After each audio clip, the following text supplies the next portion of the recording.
Proceedings are resumed. The Honorable the Leader of the Opposition continuing. Thank you, Mr. Speaker. I see that we are pretty much on time with the start back from the evening suspension. Mr. Speaker, prior to the suspension, I was talking about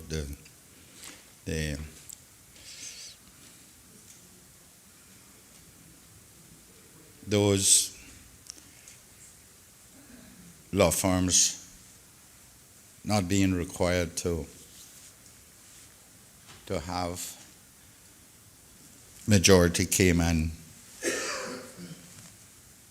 Caymanians as owners or partners, as the case may be, and that we believe that there should be trade and business license.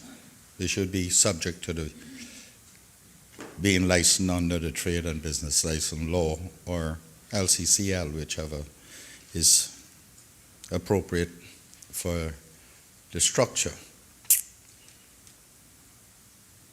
More so the trade and business license law. Mr. Speaker, I was also talking about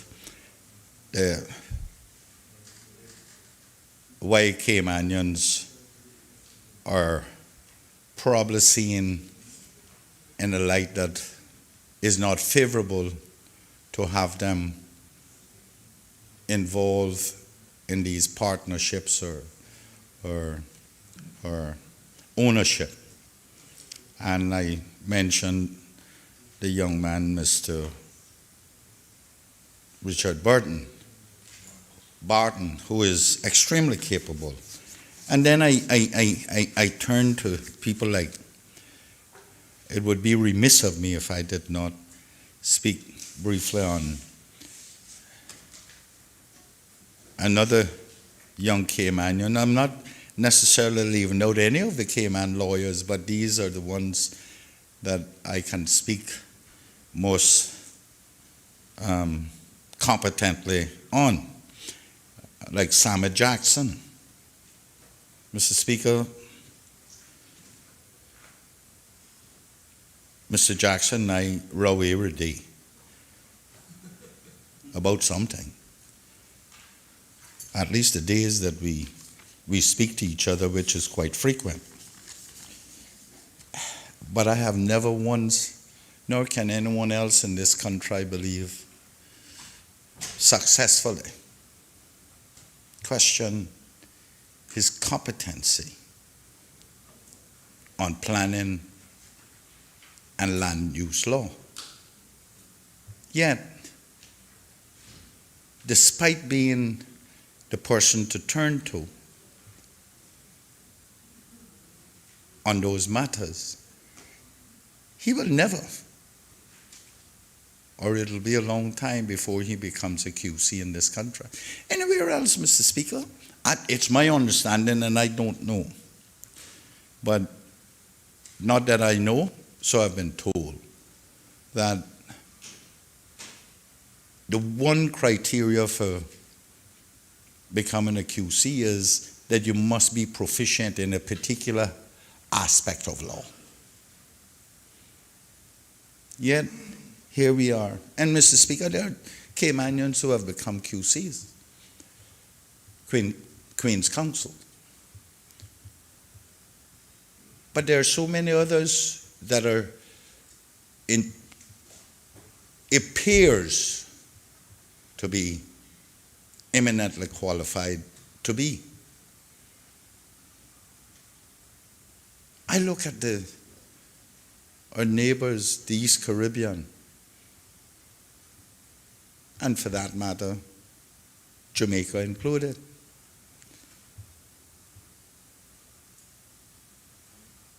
And I don't know what the ratio is per lawyers, but these people are competent.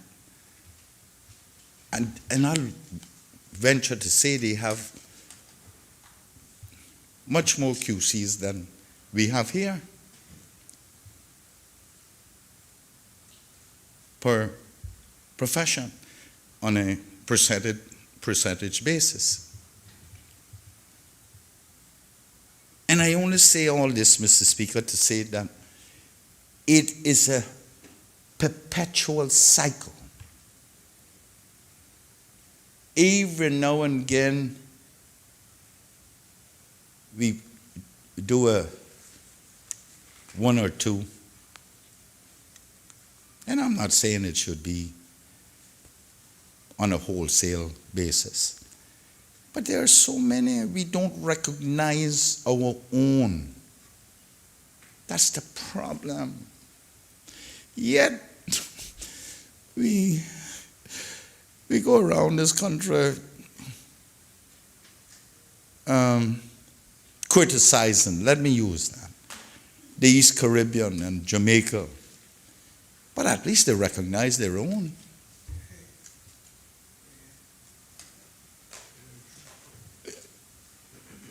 Is it a sin to be Caymanian? Yep. Is it a detriment? But everybody else can be given special dispensation. Special treatment. I don't know the right words Mr. Speaker used there. Given a chance. And I had to bring that in. Let's look at Bermuda.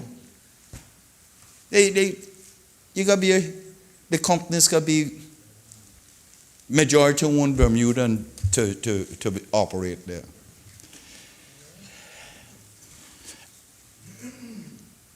Maybe I have gotten this wrong. But Mr. Speaker, I believe in who I am. I believe in the abilities of our people. And we continue to say that all the glass ceilings have been shattered for women in this country. Shattered? Shattered? Is it the shards that coming down and spiking them in the head? Whether it's women or men? As legislators, we have a responsibility. And Mr. Speaker, I don't subscribe to what is commonly referred to in America as affirmative action. I don't necessarily subscribe to that in its entirety. But sometimes we as legislators need to put provisions in place to ensure whatever goes on in this country will necessitate Caymanians being and getting greater control. And Mr. Speaker, I spoke the other day about those who came here and have become Caymanians. And Mr. Speaker, I have a responsibility to them too. But you know, Mr. Speaker,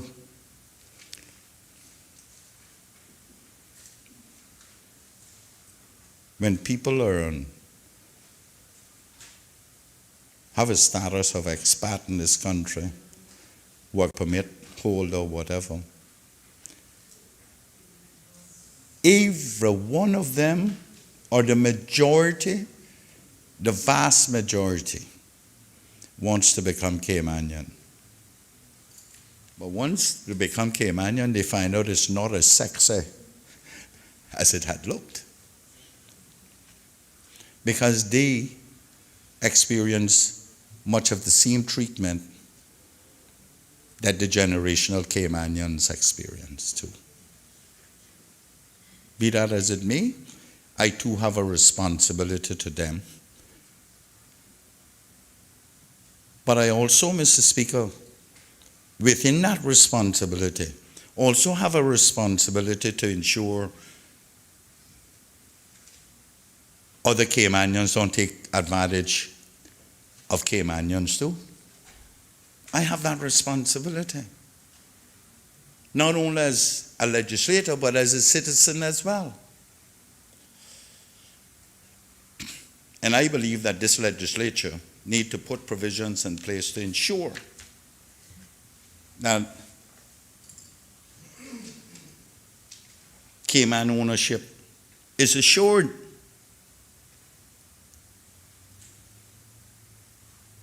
Mr. Speaker,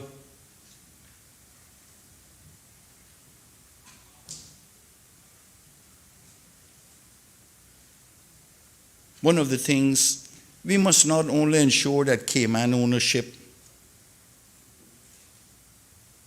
that there is a requirement for Cayman ownership.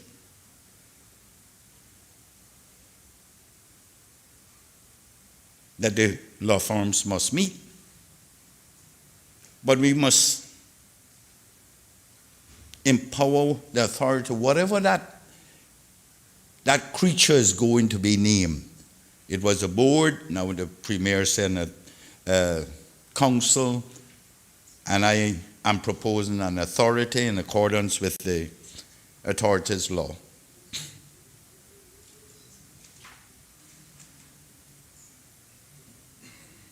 That when they must have insight, Mr. Speaker, and regulatory control so that they can ensure whether they are misinformed as to the ownership structure of these firms.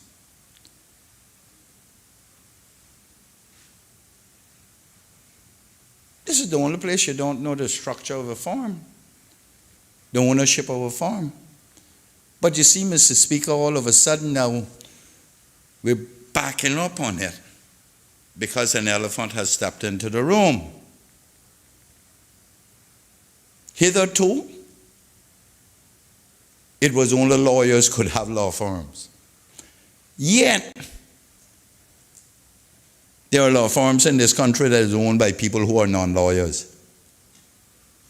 I cannot say they are controlling shares, but I can say there is ownership. Yes, this bill will allow others to be created, formed, established, that does not include only lawyers. But Mr. Speaker,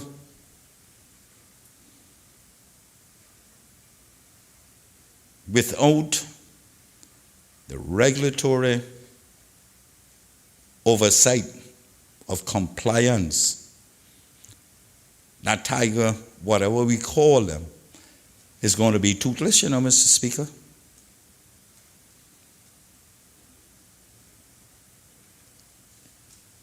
And it will be of useless construct, like the Premier likes to call it,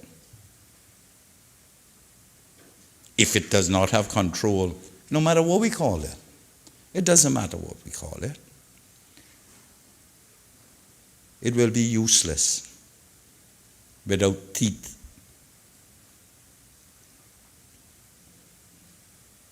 And I don't understand what exactly is a council. According to him, it's a legal entity.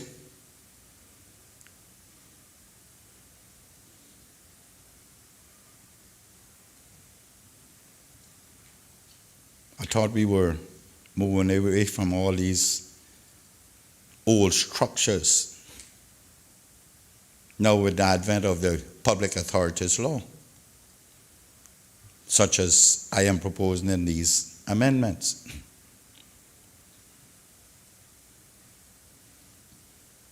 I thought that all statutory regulatory bodies would be updated so as to bring them into conformity with the structure that authorities law provides. Which, Mr. Speaker, as far as I know, is a fully independent public authority. We shouldn't be passing laws if we're not going to follow that.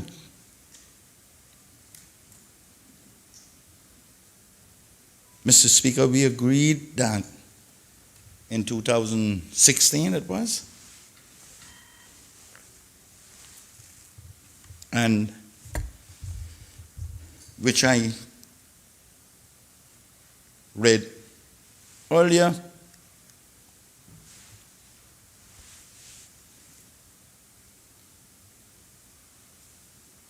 That's what we agreed. Then,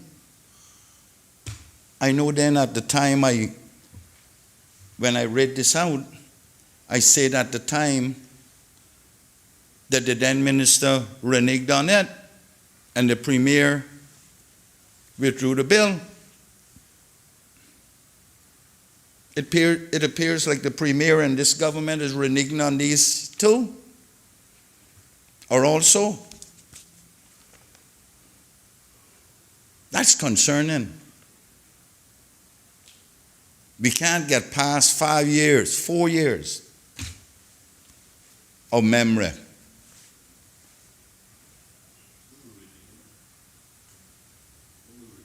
All these agreements that we made then in 2016.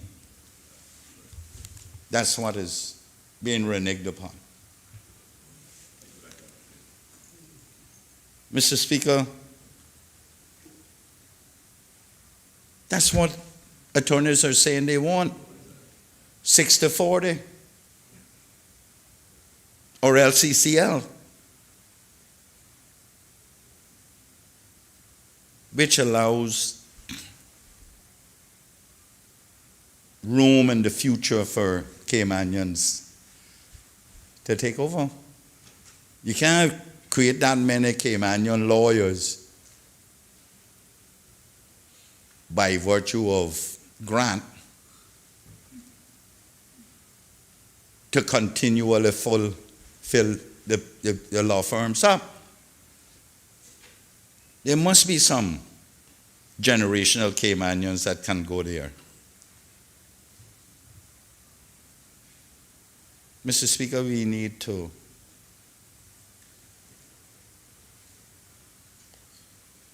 ensure that whatever counsel we make, there is no conflicts. I know, Mr. Speaker, the Premier said that the AG and the Chief Justice are professionals, and that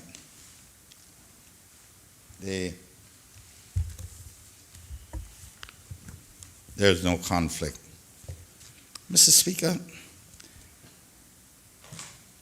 I withdraw, and again, not claim to be a lawyer, but the Premier, the Attorney General, no, I'll do research and I have pretty good memory. And I don't know what it means, Mr. Speaker, but when we have in this law that complaints can be appealed to the appeals, Court of Appeal, and there is no conflict with the Attorney General or the Chief Justice being Attorney General being a member and the Chief Justice being the chairperson. Mr. Speaker, I don't speak here of who occupy those positions. I speak here of those positions. Regardless of who occupy those positions, they must be above reproach. And if there is no conflict, I wonder what Section 26 of this Constitution speaks of the Bill of Rights. I wonder how that will work. I'm no lawyer. I just need the Attorney General or his people to explain this to me. Because Section 26 talks about the enforcement of rights and freedoms. And it says, any person may apply to the Grand Court to claim that government has breached or threatened his or her rights and freedoms under the Bill of Rights. And the Grand Court shall determine such an application fairly and within a reasonable time. 2, if in any proceeding in any court established in the Cayman Islands other than the Grand Court or the Court of Appeal, any issue arising as to the interpretation of the Bill of Rights, the court in which the question has arisen shall refer the question to the Grand Court if it is in the opinion necessary for the issue to be determined. 3, an appeal shall lie as of right to the Court of Appeal from any final determination of any issue by the Grand Court under the Bill of Rights, and an appeal shall lie as of right from the Court of Appeal to Her Majesty in Council, but no appeal shall lie from a determination by the Grand Court under this section dismissing an application on grounds of it being frivolous or vexatious.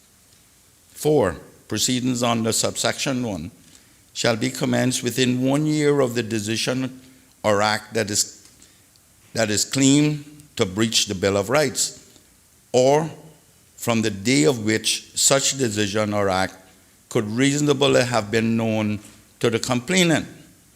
But the Grand Court shall extend time on application by the complainant where such an extension would, in the opinion of the court, be in the interest of justice. 5, nothing in this section adversely affects the ability of courts to manage their own procedures to ensure that cases are dealt with justly, fairly, and expeditiously, including their ability to dismiss applications that are vexatious or unreasonable.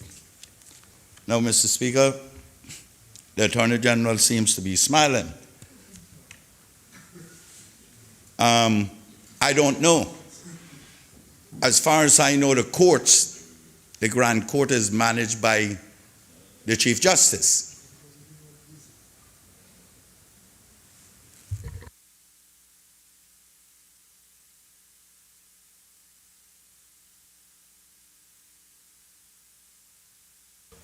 That's true, Mr. Speaker. My thing is that we know that there are some lawyers here who are prepared to challenge anything the government does. We just changed the court rules, I believe it was. The law to allow the protective court order, I believe, to allow for the courts to receive, and how it's received, judicial reviews and constitutional challenges on cost, how the cost is done. Yeah, protective cost orders.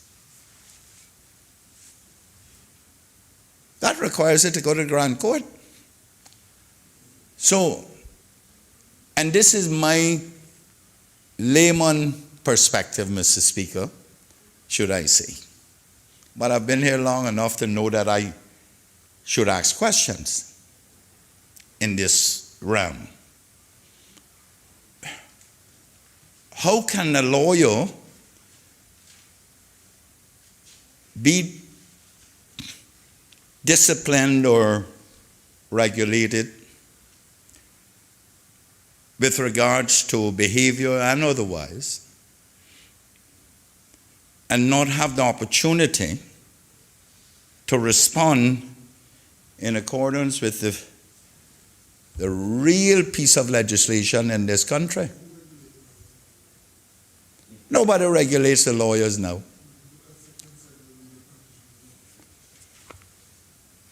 Mr. Speaker, looking at the Section 7 of the Practitioners' Law doesn't justify not correcting it now.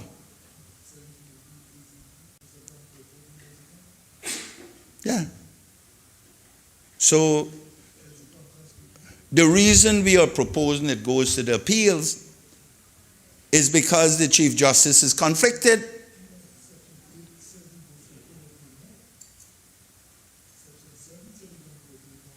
No, but the Constitution is a new creature, and the Constitution is the supreme law of this land, and it appears to me, a non-lawyer, that if someone wants to challenge, have a constitutional challenge, they have to go through the Grand Court or another court, which would be magistrate or whatever the case may be. It doesn't say anything about appeal. It says they can appeal it to the appeals court, but you can't go direct. That's why I keep asking, Mr. Speaker, are lawyers of a different set other than me, the ordinary man? Are they given special privileges? Are we prepared to treat them different from how they treat me? This Constitution, Mr. Speaker, is riddled with provisions that there must be equality. Why are they being given special dispensation? Why can't I have that? Where I can go straight to the appeals and bypass the Chief Justice because I don't like him, per se, if that's the case. Yet I have to operate, and my people have to operate. If the government allegedly did them something that is unfair, unreasonable, they have to go to the lower courts and then pay all that money to get up to the appeals court with appealing this to the Grand Court, and then appeal it to the appeals court. Yet the lawyers can go straight to the appeals court? I don't know. Am I wrong? Maybe I am. Somebody need to explain that to me, because from a layman common sense, it just does not make sense. It makes no sense to me. But of course, I'm a layman, and I guess I'm a human being and I'm a human being and a citizen of this country, but I'm different from that creature called lawyer, attorney, whatever we want to call them. They must be special. Yet the Constitution says we must, what they say? Justice is blind? Or it should be blind? Yet I have to be treated differently? No.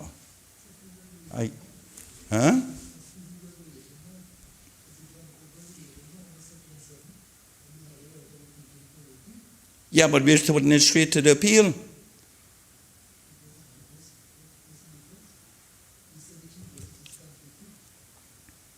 Well, who's going to hear it at the Grand Court?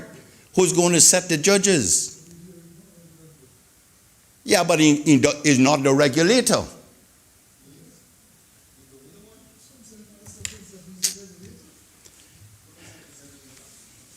Mr. Speaker, maybe all these learned attorneys can explain that to me. I would be most grateful. I would be most grateful, because every time I hear something new, I learn something more. Mr. Speaker, this thing about operational license as well.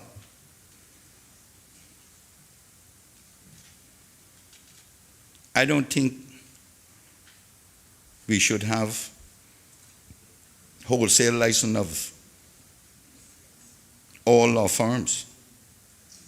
Operational license simply on payment of a prescribed fee, because that's all they do.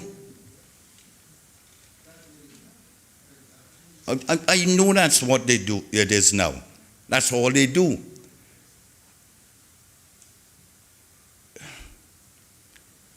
They must be held to a higher standard of compliance than that.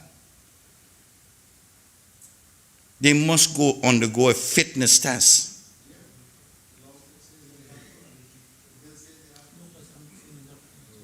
And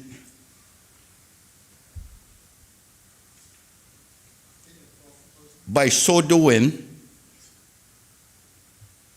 that will ensure that such firms must be Caymanian owned and controlled. We must put provision in there to ensure that.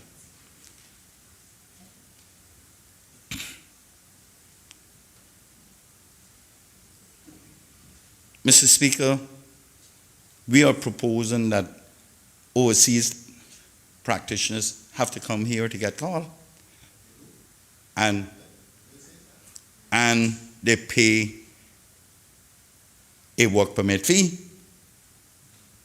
And they are controlled by the work permit, the immigration board, immigration law, wherein they are held accountable by the law firm that we have control over, that we got control over and controlled by them. Because, Mr. Speaker,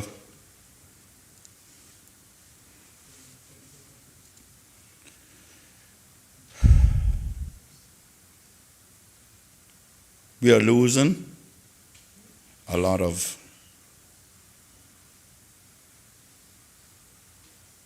government revenue from it. Mr. Speaker, in BVI, it is my understanding that they have to go there to be called. Mr. Speaker, the Premier is asking me how much we getting now. Zip. But if we want to do something worthwhile, it is not $4,000.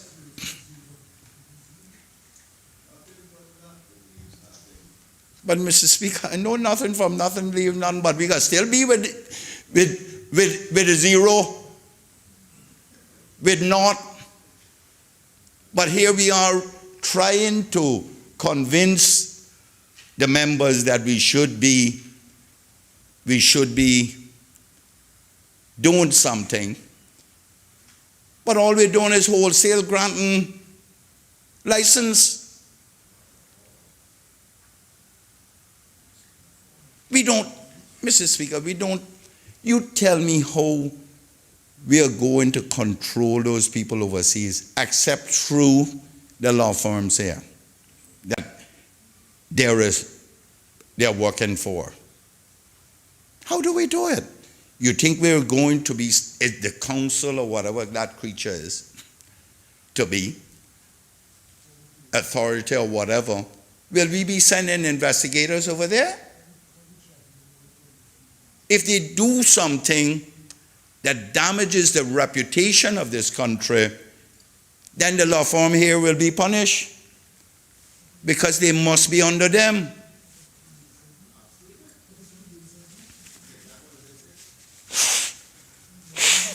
This thing about affiliates is what I'm talking about. Do we have any control over those affiliates? No. The bill doesn't say that we got be regulatory authority over them.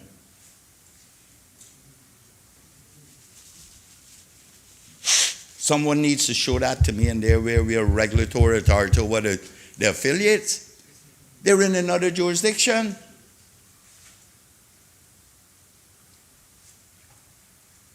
Having regulatory oversight over the attorneys does not have it over the affiliate. The only ones, law firm that we would have regulatory authority over is the one here. That's what we have. That's precisely what the government is proposing. That's why we're saying, in my view, the government knows my position, therefore we are proposing the same thing. What is it, a carrot that we're throwing out of a $2,000 more over the Cayman lawyers? That's all we're going to get out of it? Yet the Premier said, what did he say? The lawyers are handsomely. They have benefited handsomely, I believe he said.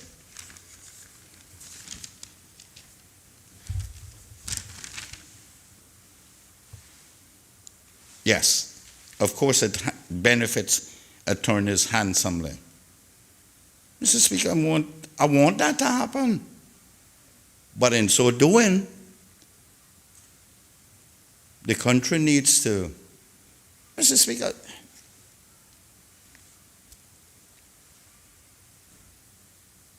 and I say this again, lest it be forgotten.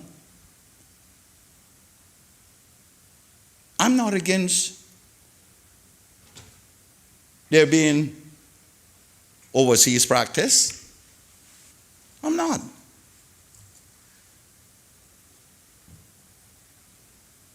But you can't expect us to work to ensure from a legislative perspective that this country get through the minefields that they constantly plant in front of us. From a regulatory perspective. The world, FATF, CFATF, OECD, SINFIN, name it.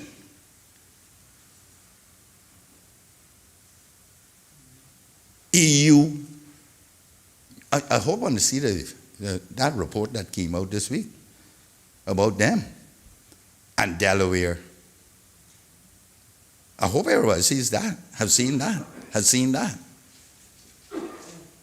Part of my sleepless night last night was reading that. And they got us like, yeah, they got us like fish in a bowl and stand nowhere the bowl with spare guns cocked and loaded. And we have to constantly look out for that spare coming at us. Honorable Member, Yes, sir. you have 5 minutes left Mr. of your 2 hours. Mr. Speaker, I don't have a problem with bowing to your ruling, but that time wrong. I think the clerk has kept the time and from my timing as well. And you might not thought you've gone that long, but you have. But if you so desire, you can put it to the House that they allow you to finish your speech.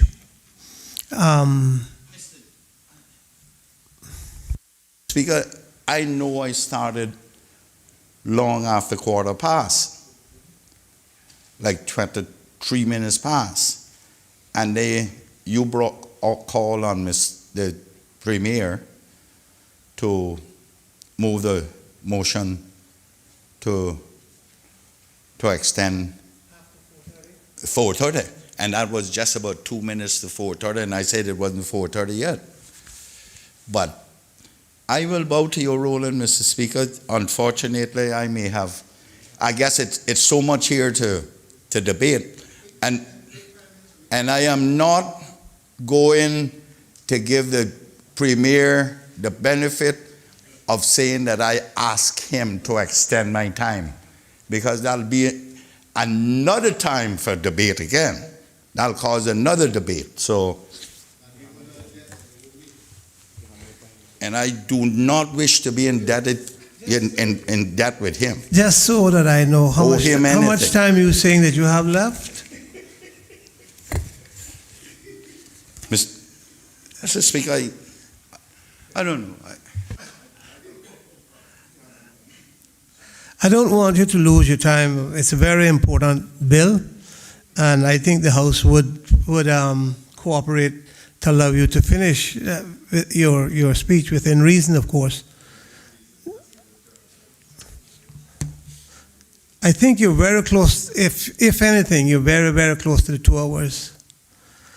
If you started, Speaker, if you started 23 past 4, let's look at it, and we stopped at 4:30, just to give you to move on.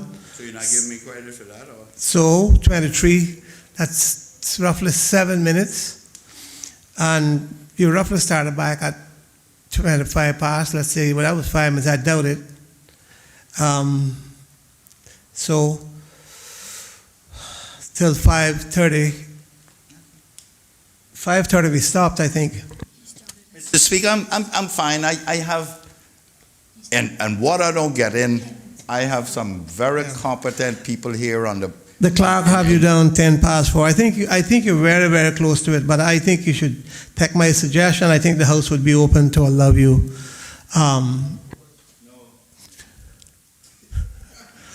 If someone moves the motion, then That's okay, Mr. Speaker. I have a number of Mr. pages Speaker. left, and I'll pass it on to my guys so that they can deal with. do you want some wrapping up time then? But I thought I had a little time because you hold me up now 5 minutes. No, they're leaving now. They're not leaving now. They want to go on. So, Mr. Speaker, just let me try to. Just you can continue until I stop you. Mr. Speaker, I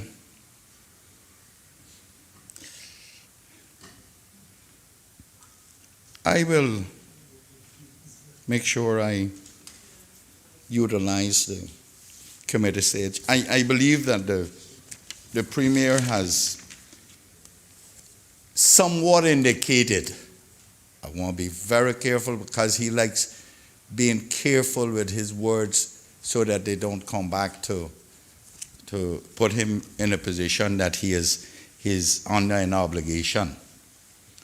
He has somewhat indicated that we may want to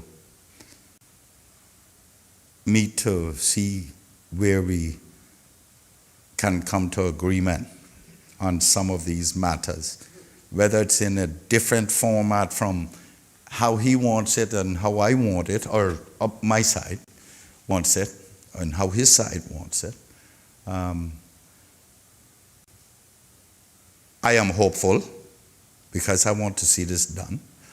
I'm not going to turn blue around the gills by holding my breath, but I am hopeful that something could possibly happen, because I want to see this done too, but I want to see it done in a manner that Caymanians benefit, and those who. But I had quite a bit left. I guess I'm long-winded, more long-winded than most people on this. Mr. Speaker, it is natural. This is 20 years of my life that I have put into this. 20 years. And therefore, that's why I asked to allow you to move a bit more into your speech if you had, But if Mr. you Speaker, needed to. let me. I realize that I'm bordering on tempting the faith of my colleagues, and they may get angry with me. Mr. Speaker, I want to, before I leave here, to thank some people. No, you don't. If he wants to be thanked, then sure, Mr. Speaker. In the spirit of the season, I will thank the member from Prospect for doing nothing for me. You know you're not going to catch me out, right? Mr. Speaker, but seriously though, I want to thank a lot of these Cayman lawyers. As a matter of fact, I received a letter copied to me just today from this little young fellow, Henry Oren Marin the Fourth, I think he's called. And I want to thank him. Unfortunately, I did not get the opportunity to read all of it. I was going to address it a little later on, but ran out of my time.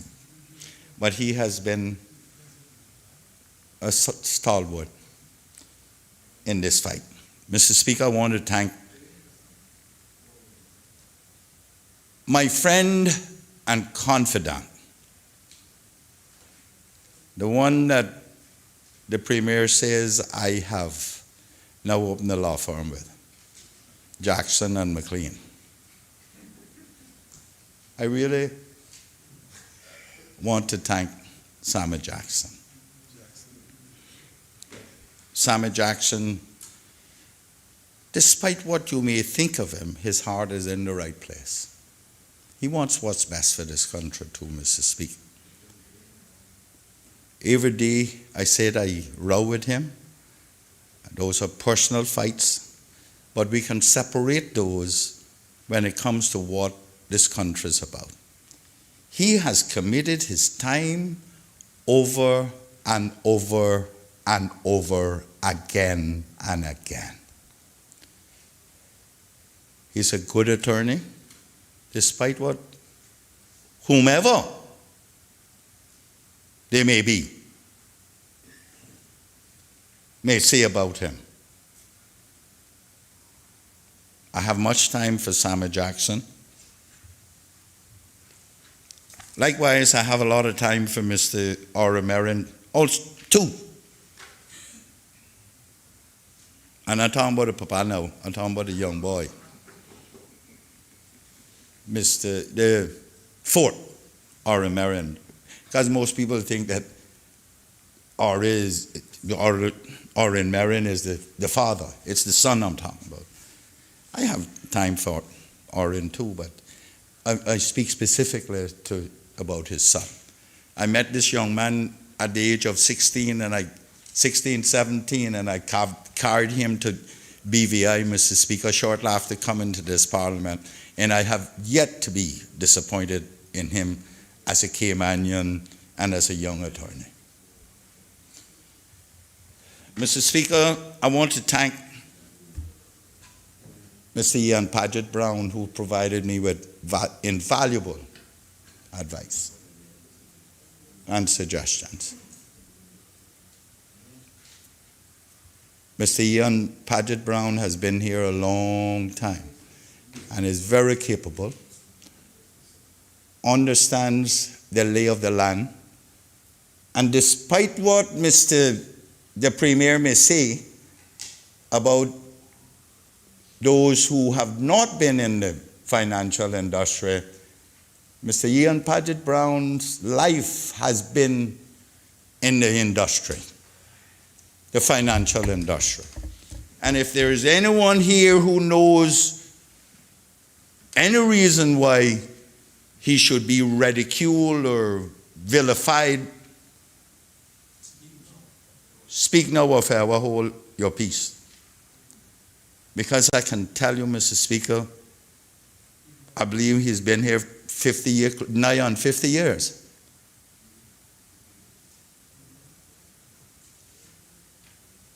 Whilst he does not necessarily spend all of his time here now, he is never far away. And all one needs to do is pick up the phone or the email and ask him. I also want to thank my good friend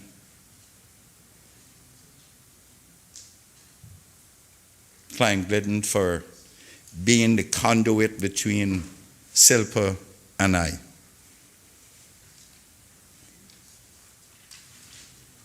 Mr. Speaker, there are many others that need to be thanked. But time does not permit now, but they know who they are. Mr. Speaker, I want to thank the members of the opposition for their patience with me, really, because of my passion about this. And I have put a lot of pressure on them to have meetings and the likes. With no food, yes. I have put a lot of pressure on one in particular over the last couple of days to get those amendments typed and put in the proper order, which is the deputy leader of the opposition. I want to thank him. I want to thank the member from Northside who also supported my efforts in this. But they have all played their role. I have worked very hard on this. Up to no sleep last night, but I'm no worse for wear today though. When I looked at my watch this morning from yesterday, it said 9:45. So I need to go feed my dogs and get to Parliament. So, Mr. Speaker, the Premier knows that I will stay up late at night. He and I came in here as young people, and we would stay up all night to prepare for the following day too. I recall that. He's at his house in his office and I'm at home. He's constantly on the phone with me trying to see if I have a piece of paper that he could use. But we were here at 10 o'clock with folders of information. That's what this takes. Well, who are we fighting against? I don't recall that part of it. Since the Premier has conveniently gotten amnesia, so have I. Honourable member, since you can't remember, you don't have much time left. Mr. Speaker, you know I remember who we were fighting against. It was none other but your good self.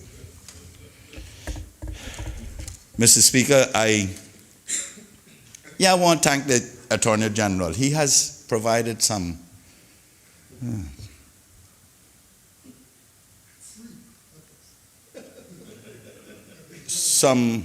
sometimes good advice.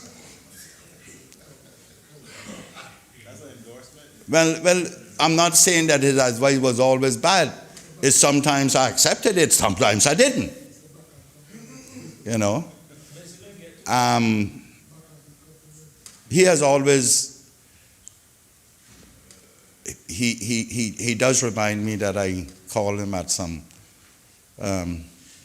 antisocial times, which is late at night or early in the morning. But that's the nature of this job, Mr. Speaker, and it is a requirement for me to get my job done. Therefore, he must be awake now then too. No one sleeps around me. That's the nature of this beast. Mr. Speaker, I know the member from Badentown West is somewhat fed up with me, but so be it. He'll get over that too in the fullness of time. But I am constantly on the phone with him as well, all of us tonight. So, Mr. Speaker, I look forward. I don't know what that Deputy Premier making remarks out there about me, Mr. Speaker. Mr. Speaker, I look forward to seeing whether or not we can come to some agreement on some of these matters. But certainly I look forward to the debate in this honorable House as well on this matter.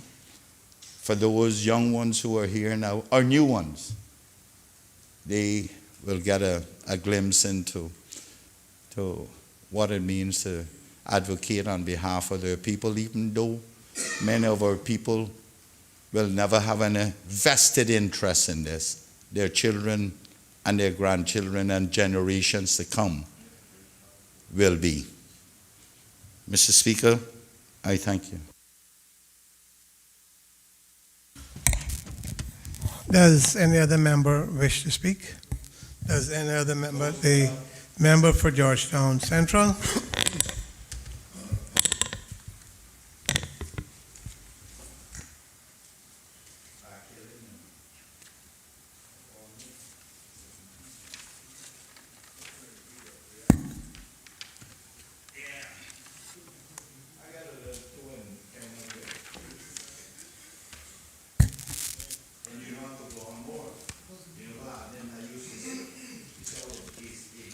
Thank you, Mr. Speaker. I rise to give my contribution to the Legal Services Bill 2020. Mr. Speaker, I don't intend to be too long, as the Premier and the Leader of Opposition have covered much ground in respect to the perceived pros and perceived cons, as well as the cons and pros. Mr. Speaker, I'd like to start off by saying that I am happy that there is a bill before this House that seems to be well on its way to good passage and modernizing the legal framework that regulates and governs our number one pillar in our economy. Mr. Speaker, I would agree with the Honorable Premier to say it's been over 30 years since we've made the appropriate changes to get us in line with international practice. But more importantly, Mr. Speaker, I think that this bill will offer us much forward progression, particularly when it comes to many of the outside forces that try to undermine the brand that we have called Cayman Finance and the legal industry that is associated with it.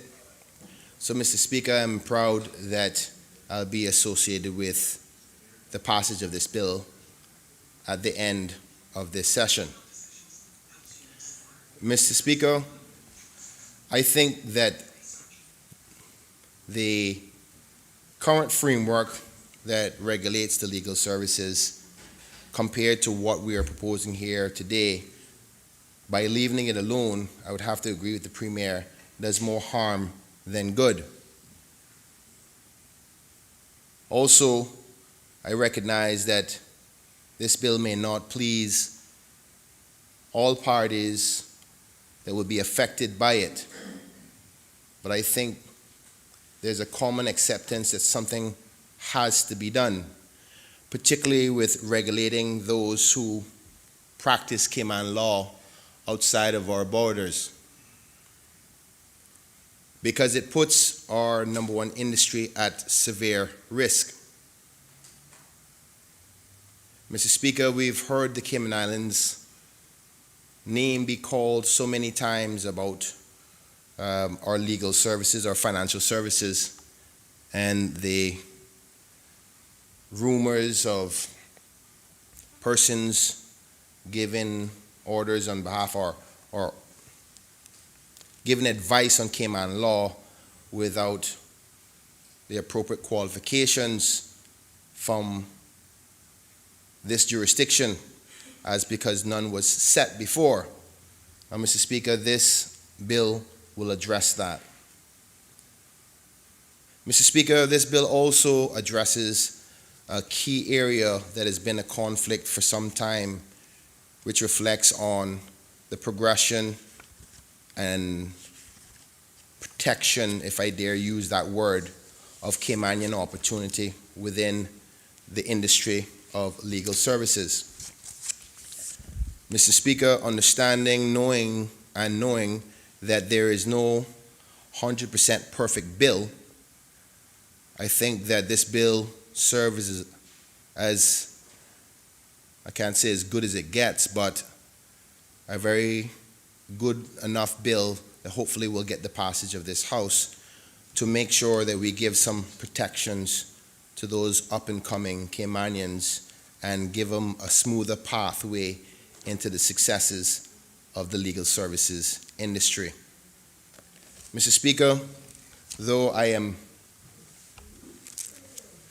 supportive of this legal services bill, and I hope to vote in favor of this bill passing in this honorable House, there are some areas of the bill that draws concern for me or that I share with other members of this House that may cause conflict. And my contributions, Mr. Speaker, is only to give my viewpoint on them for the government to consider and for them to potentially take on board when in committee stages if we want to decide to make some amendments to this bill. Now, Mr. Speaker, I've already submitted 2 amendments which I'll cover in my contribution, but the first one that I must say that I have difficulty with is the makeup of the board now being referred to as the council, or the council that was formerly referred to as the board within the bill. Now, Mr. Speaker, just for simplicity, this board is the very top of the mountain in respect to the governance and the regulation, regulatory authority of this industry. An industry, Mr. Speaker, that has been in much controversy about Caymanian involvement in it. So it's important that whichever authority that will be in charge of policing it and enforcing the legislation which is passed in this Parliament is examined with to the T and make sure that it's appropriate. Now, Mr. Speaker, I want to make sure that my comments are not specific to any one individual, but the posts themselves. Because, Mr. Speaker, I am too sharing the view with the Honorable Leader of Opposition that the makeup of the board seems problematic. Particularly that, though I think he said that he did not want to see the Chief Justice a part of the board now being the council, I am actually of the opposite. And again, I want to reiterate, this has nothing to do with the individual, but the position that the individual places, holds, and that is of the Attorney General. Mr. Speaker, the council has a lot of powers, and I was just recalling how many of the things that the board is faced with, from the recognition of the board for persons to be considered a legal entity, the regulations on who will be investigated, and without going over all of the responsibilities of the board, I think the Premier and the Leader of Opposition highlighted the importance of the board council. From now on, Mr. Speaker, I'll be referring to the council. I wasn't aware that there would be a committee stage amendment until today, hence the reason I'm referring to the word board as it's referred to in the bill. But I understand that the Premier's intention is to have it as a council with a committee stage amendment, so I'll refer to it as council moving forward. I can still say board? Thank you. My colleague, the Deputy Opposition Leader, is saying that I can still refer to it as board until the committee stage amendments are approved. Now, Mr. Speaker, the post of the Attorney General is a very, very important constitutional post. The Attorney General is the legal advisor to any government. He's also a part of the drafting team to create the laws in the Cayman Islands. Mr. Speaker, to have the person who is constitutionally appointed to help advise the government to be also to create laws, and also have that same individual be a part of a board that would regulate individuals who are going to be policed by those laws, I believe creates a bit of conflict. And Mr. Speaker, I also have to recognize, sadly, is that there are current outstanding matters that, as a result of the previous regulatory framework that was created, that created some legal suits, as well as challenges to the previous framework. And it begs the question as to when the passing of this bill happens, what then happens to those outside suits and challenges. Mr. Speaker, when the previous framework was created, I was quite saddened to know that some firms and some young and senior attorneys were finding themselves within difficulty, whether legally or not, that's for the courts to decide, were finding themselves in challenges with the decisions made by CARA. I hope that this bill can potentially resolve those disputes and they will legally disappear, if I dare say, because I think the ultimate goal of the administration and all of us of this honorable house is to just find a framework that can regulate this very important industry. And like the Premier highlighted, it's difficult to find that perfect balance. But getting back to my point about the board and the Attorney General being on that board, as well as outstanding challenges to decisions made, I think it creates, regardless of whether it's perceived as, whether it is considered to be legally biased, it's perceived to be biased. It's, in my mind, I find it conflicting when the persons charged with the interpretation of the law in this honorable house can also be the person who determines whether a legal entity can be investigated or approved in respect to whether they should have a practicing certificate. I do not think that that bodes well. And it has nothing to do with the capabilities of the person who holds that post now, but it definitely doesn't perceive to be good. But Mr. Speaker, that being said, I want to recognize that the Premier did highlight the other point, which was, how else do we fix this problem?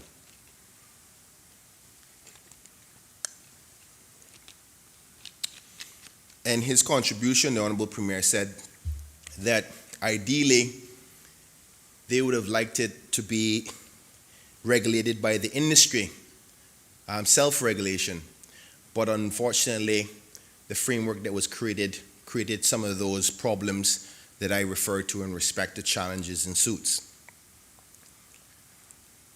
Mr. Speaker, I am of the view that the Premier is right. Ideally, the industry should be self-regulated, and maybe some tweaks to what was presented before and restructuring may be a better fit.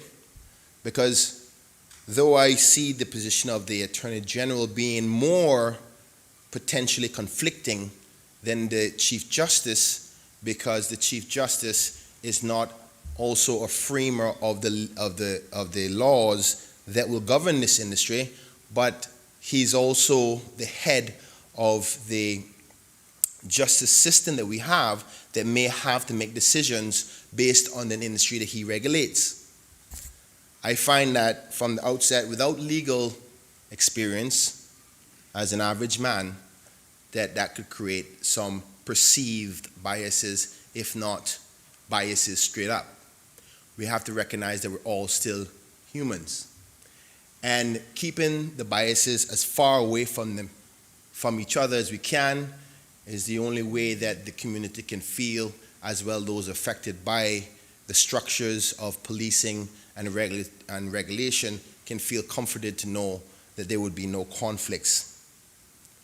So, Mr. Speaker, I would suggest to the board, though I do not have a direct solution, as I'm not a professional, and unfortunately, as you heard, the Leader of Opposition did not mention having any discussions with me. So I'm a legal team of one, if I dare say that. And unfortunately, I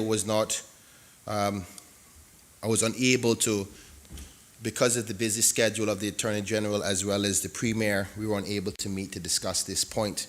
So outside of suggesting that we find some other kind of framework, I think if we allow this board or council, whichever it would be referred to, without the Attorney General or the Chief Justice on it, it would be something I would prefer, because I think in the long term it will present concerns and potential problems. Mr. Speaker, I want to move on now to another area of the bill that created some issues for me, which is Section 28, which is on page 29 of the bill for those who may be following. And it refers to the minimum equity partnership obligation.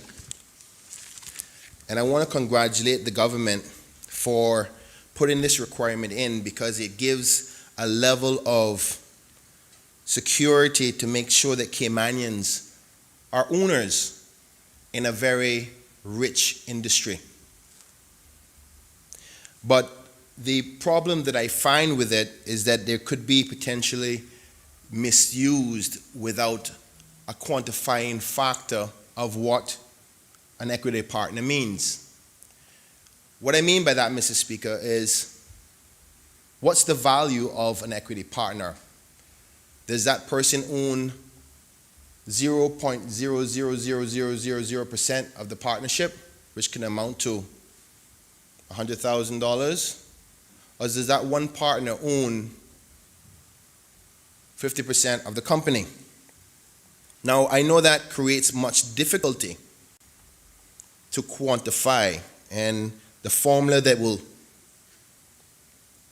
that can be used to secure what the intention of this section of the bill is, I hope that the government can offer some other way, or can explain how they intend to secure the intent of that, because I believe it can be misused by persons who genuinely do not want to really give Caymanians lawyers ownership by saying, okay, you are a partner, but the value of your partnership could be very minuscule, because there's no way to quantify the value of that partnership. We have different levels of partnership, as far as I'm aware, in respect to the industry. Now, what I'm highlighting may be very problematic to fix, but it is my obligation to highlight the potential misuse that can be done and close those gaps so the government can be aware, not to necessarily fight down the bill itself, but to highlight some of the things that I think then could be problematic. Mr. Speaker, I want to move on to the third area of concern that I had with the bill in respect to Section 33 of the bill, that covers the post-foreign qualification experience requirement. And Mr. Speaker, under Section 33(1), it says, to be admitted as an attorney at law by virtue of a foreign qualification, a person shall have had at least 5 years post-qualification experience in the practice of law in another jurisdiction. Now, Mr. Speaker, I'm going to put it as simply as I understand it in order to give my concern.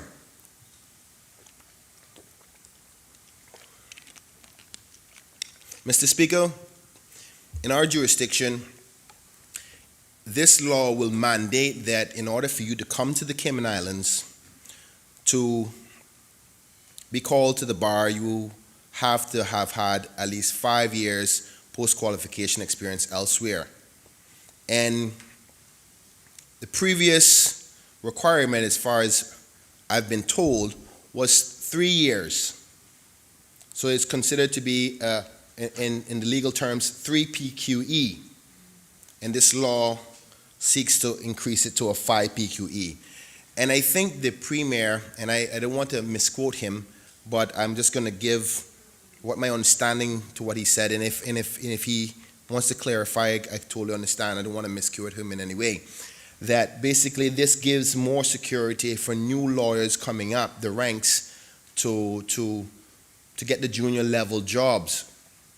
And the intent of that section, Mr. Speaker, I believe is a good intent, but I'm worried about what the flip side and the opposite concern that could come up by not recognizing what could happen in the other direction, which is, Mr. Speaker, right now, you're basically saying make the junior positions for lawyers, make the firms focus on the Caymanian lawyers. It's good, I agree. But what we have to recognize also, Mr. Speaker, is that we are not producing enough lawyers in the Cayman Islands through our legal educational training enough to fill the current industry requirement. What that means is that there are firms, no matter if we were to hire every single Caymanian lawyer right now, you still need more lawyers. You heard the Honorable Premier, I think he mentioned, was the number 600 and something lawyers, correct? 900 and something lawyers. And we're just not producing them fast enough. So ultimately, the firms have to hire outside lawyers. Now, the intention, again, if I'm getting this wrong, either the AG or the Premier in his closing arguments can clarify for me, or in committee stage, either way, that we were hoping that entry-level lawyers could be focused on Caymanians. But the industry has to hire Caymanians, hire foreign lawyers anyway. So by forcing the industry to hire 5-year post-qualification experience, what we're forcing the industry to do is get more qualified lawyers to come in and compete with the younger coming lawyers for partnerships. Because one thing I do know about the industry, Mr. Speaker, is most lawyers are trying, particularly with corporate services law, are all trying their best to get to partnership. And particularly with lawyers who may have spent 5 years, let's say for instance, in the UK, and they're coming and they're trying to be recruited by a firm here in the Cayman Islands. We want you to come down to the Cayman Islands, it's tax-free, you know, the weather is good, blah, blah, blah, come and work for our firm. Now, if a lawyer in the UK has already got 5 years experience with a big firm over there, they're already well on their way close to partnership.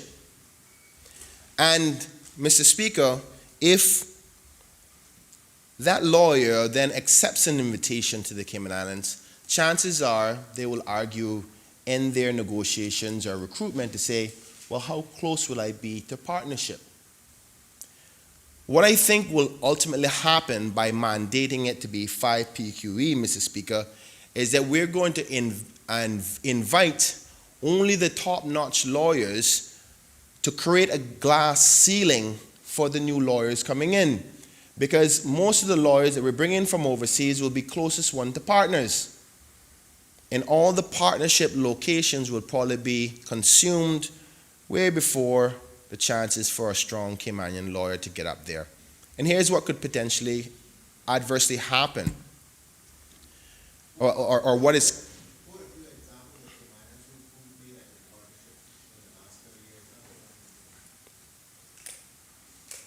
Here's what I think.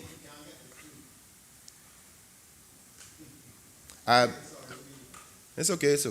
I think the Premier was trying to explain to me some of the circumstances, and this, unfortunately, there's always another side to the story that, you know, if you don't examine all factors, you may not fully understand. So by all means, I'm not professed to be a specialist in this industry, but I do understand human behavior well enough to know that it could be other factors that may happen as a result of one intent. Now, Mr. Speaker, normally what I see happening now is that if you get a 3 PQE and a fresh new young lawyer, promising lawyer coming up, they're closer in age and in experience, not age necessarily, but in experience, to give each other some fair competition, to fighten up to those potential opportunities to become partner. If you make the gap so far apart from Caymanian to expat lawyer, which we understand and recognize the industry must have, because we do not produce enough lawyers here in the Cayman Islands, you may create a big gap that will close off the door to partnership in our industry. And ultimately what we're trying to do right now by some of these clauses is actually to secure that partnership. So, Mr. Speaker, my assessment could be potentially wrong, but it could be potentially right as well. So I just want us to consider that. I know the intention of that section was for good reason, and I know the government's intention is to protect. But I just want to make sure that when we are trying to protect, we don't do the adverse to that. Mr. Speaker, I want to move to the fourth area of concern in respect to this bill, which is Section 66 that falls on page 43 and 44.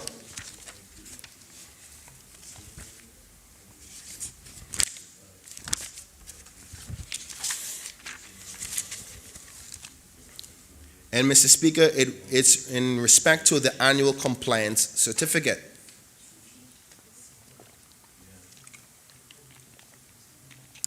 Mr. Speaker, the annual compliance certificate is a very important section of this law.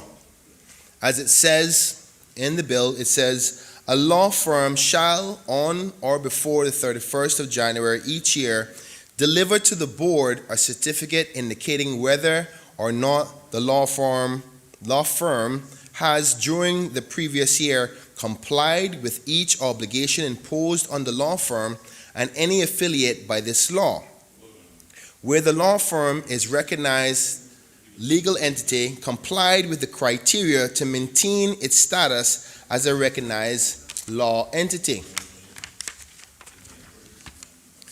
2, if the law firm and any affiliate has not, during the previous year, complied with any of the obligations referred under Section 1, the law firm shall, concurrently with the delivery of an annual compliance certificate, specify to the board which obligations have not been met and action, if any, the law firm and any affiliate has subsequently taken to ensure future compliance with the obligation. Mr. Speaker,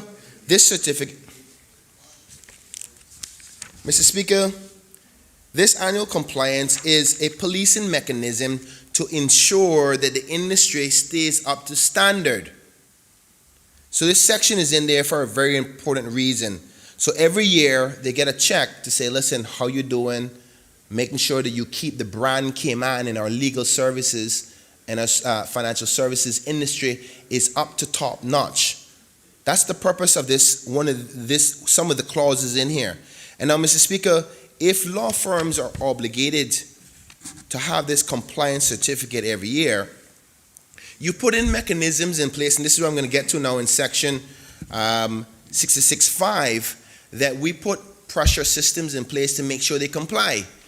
And the one force that we've put in place, if they don't comply with this, is under Section 5, under subsection Section 66.5, that says, if a law firm fails to comply with a requirement of this section, each manager of the law firm commits an offense and is liable to a summary conviction to a fine of $5,000.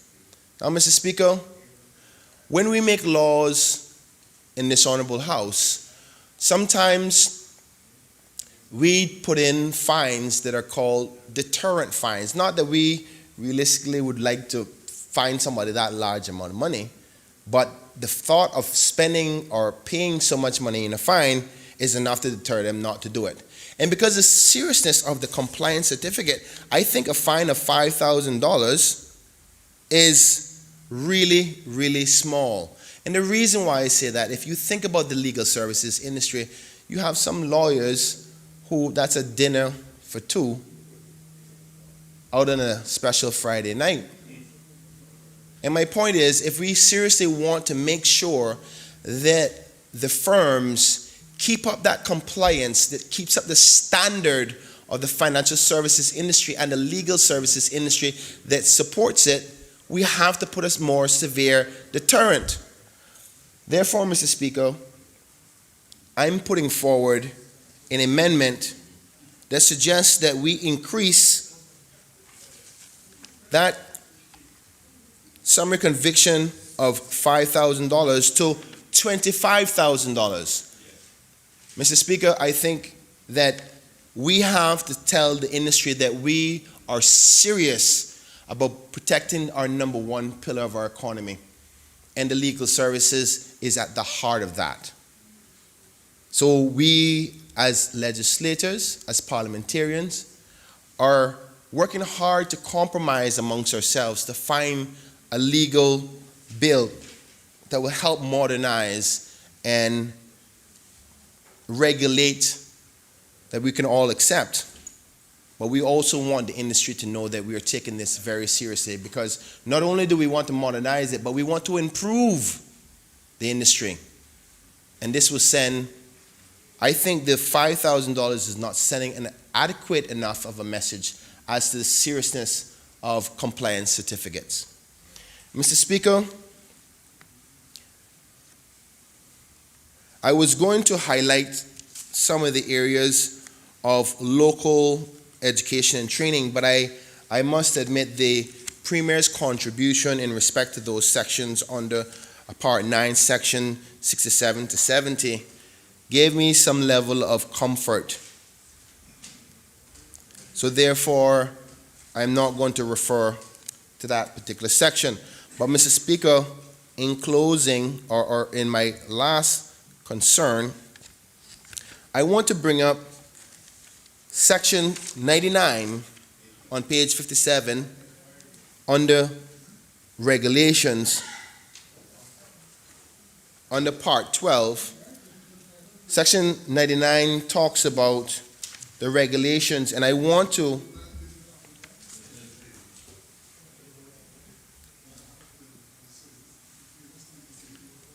Mr. Speaker, I would like to add another amendment to this bill in respect to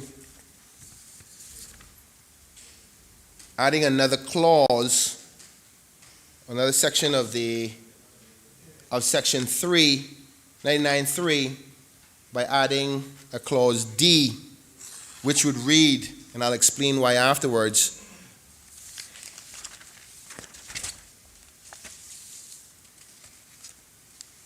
Section D that says, no regulation shall be made pursuant to this law unless the draft thereof has been laid before Parliament and a resolution approving the draft has been passed by the Parliament. Now, Mr. Speaker, I am certain that the Cabinet makes decisions on behalf of the country and the best interest of the good people of the Cayman Islands. But in my short term as a legislator and watching politics for a short period of time,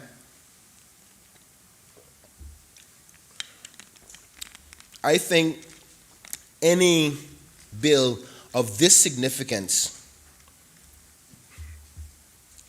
and changes to the regulations should come to this honorable House to be approved by the members of Parliament. Because of the significance and the sensitivity of the topic of the Legal Services Bill and the seriousness of what I understand to be in the proposed regulations, which covers most of the regulatory framework to ensure that Caymanians have a path in the industry of legal services, I would hate to know that it's merely subject to cabinet meetings. Not that I am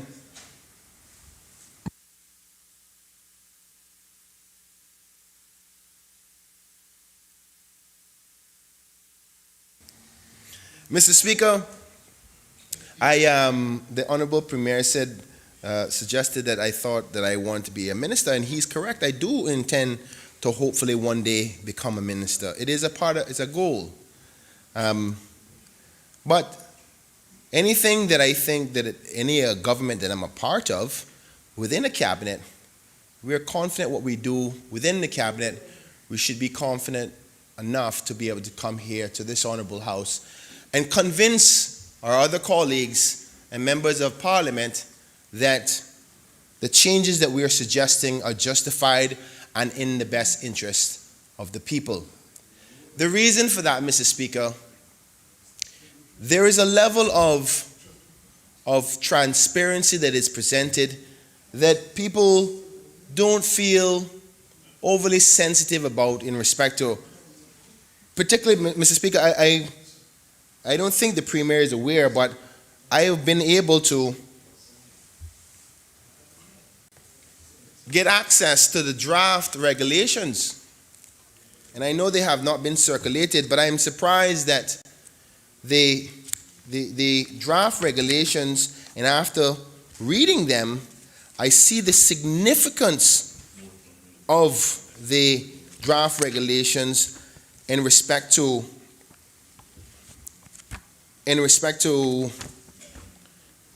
the importance to this bill. And Mr. Speaker, in those regulations, I recall that most of it is the stage where you have the regulations that monitor and police and force law firms to make sure that the pathway for Caymanian lawyers are being done properly. Mr. Speaker, I think nobody would disagree that cabinet is done in secret. We trust our cabinet members, but it's still done in secret. I believe the topic of Caymanian success in the legal services industry, considering the contentious topic as we see even today, the Premier was speaking about how many persons were downgrading the bill on the local airways. That's because there's still a lot of sensitivity to it. And because of the nature of this one industry being the top pillar and earner, and probably one of the most successful jobs in the Cayman Islands industry, in our economy, I think that anything that makes any changes to that to ensure Caymanian success in that industry must be done in the sunlight of the people. For example, Mr. Speaker, we recently had a bill that came to this honorable house where the regulations had to be approved to increase the height of buildings. Now, there's a reason why those regulations have to be approved by this house, because the topic is that sensitive that the legislators and the parliamentarians of that day thought that, you know what, you don't want that to be only in the hands of the cabinet to make those regulations. And Mr. Speaker, I find the seriousness of that to be just as serious in respect to the pathway of Caymanian lawyers in the industry of legal services. So I am making an amendment, or suggesting an amendment, and I hope that it may be considered or disputed with some strong arguments that I cannot disagree. At the very least, because I find it that important. And I personally think, Mr. Speaker, that this bill should have had the regulations accompanying this bill when it came to the House. Because the truth is, the vision and the goal of the Premier and his cabinet, only half of it is in here. I wouldn't want to say half. I'd say it's not completed. the ultimate transformation of the industry and modernizing it, the other part of it is within the regulations. And the people may not even truly understand what the government's goal and vision is for the protection of Caymanians' pathway to becoming strong partners and owners of the legal services industry. Because most of that, those signs and speedways of that map is in the regulations for them to identify it. So I am of the view that the government may have disenfranchised themselves by not presenting the strong arguments that is in those regulations that I had the opportunity to read the draft of, because they would have been able to see the government's intent of protecting young Caymanians and new attorneys who want to be in the legal services industry. Mr. Speaker, in my closing,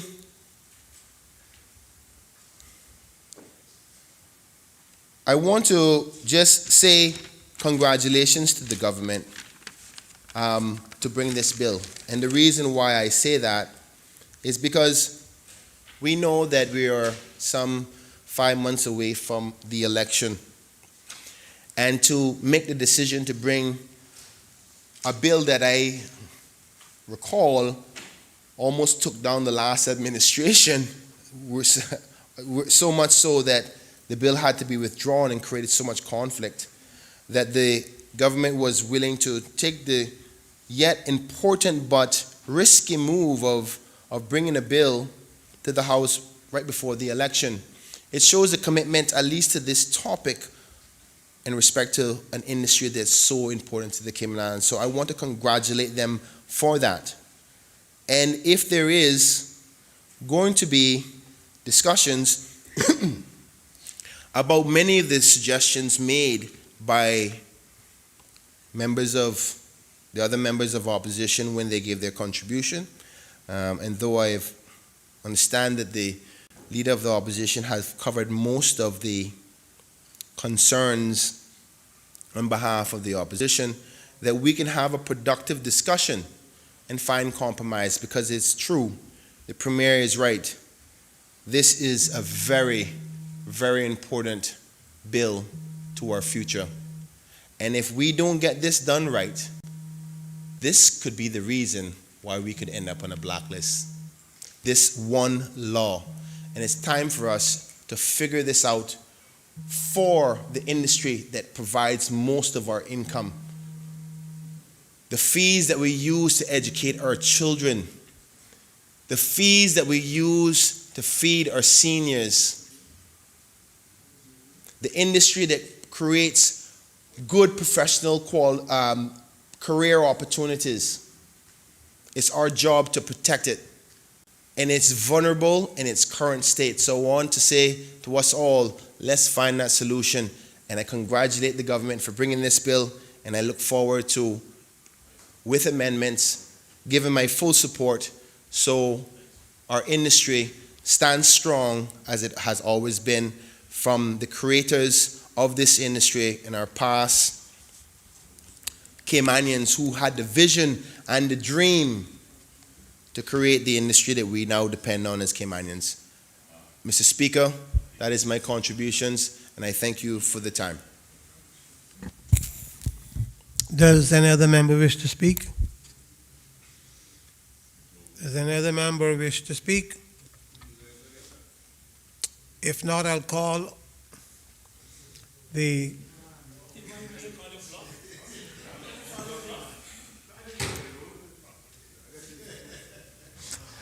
Deputy Leader of the Opposition, a member from Newlands.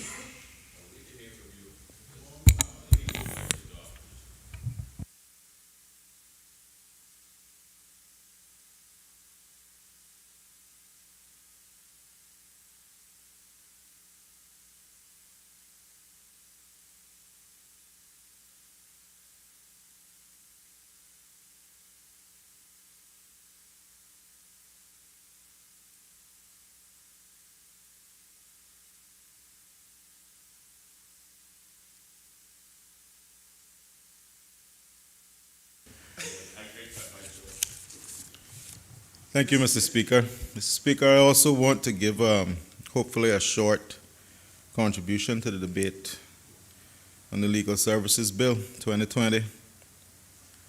Speaker, the Honorable Leader of the Opposition and the Honorable Premier have both given some background and history on this, on not just the bill, but the issue. And it is quite a lengthy background.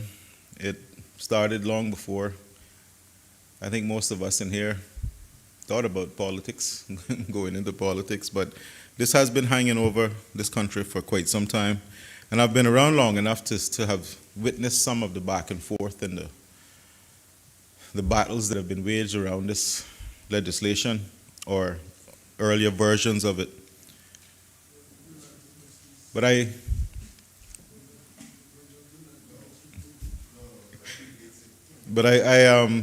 I became more heavily involved in it last term, Mr. Speaker, my first term in this honorable Parliament, when the government actually managed to bring a bill for debate. And that bill was brought by the former Minister for Financial Services, Minister Panton. Mr. Speaker, that bill was, as we've heard, withdrawn after debate. And there were quite a number of revelations that took place during that debate. I remember it being quite heated, quite emotional. One of the things that shocked me was coming to learn that the bill, unlike this one, had not been drafted by the government, the Honorable Attorney General, or his legal drafting team, but in fact had been sent here by individuals who are outside of this honorable Parliament. Mr. Speaker, what I saw unfold when that information became known is that even members on the government side became very concerned. And despite a moment of negotiation and reconciliation, the bill still had to be withdrawn. Speaker, that bill was rejected not only the Caymanian lawyers in the small and the large firms, but was also rejected by this legislature, this Parliament, legislature back then. And what I think the critical concern is that everyone started to realize that it would have devastated many of the young Caymanians that we are here tonight advocating for in the legal industry. And it would have, I think, severely hampered their ability to progress in their chosen careers.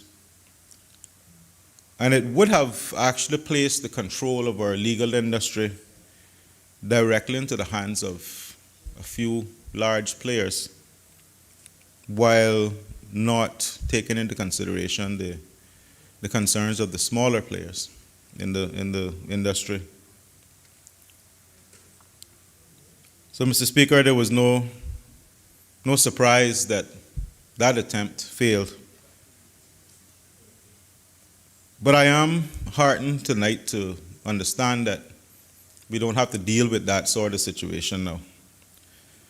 We have a bill before us that, as the Honorable Premier said, is not perfect, is something we can work with. And that is an excellent start, considering the history of this bill. I don't think any of us will be accused by anyone of being compromised or conflicted in whatever position we take on this bill.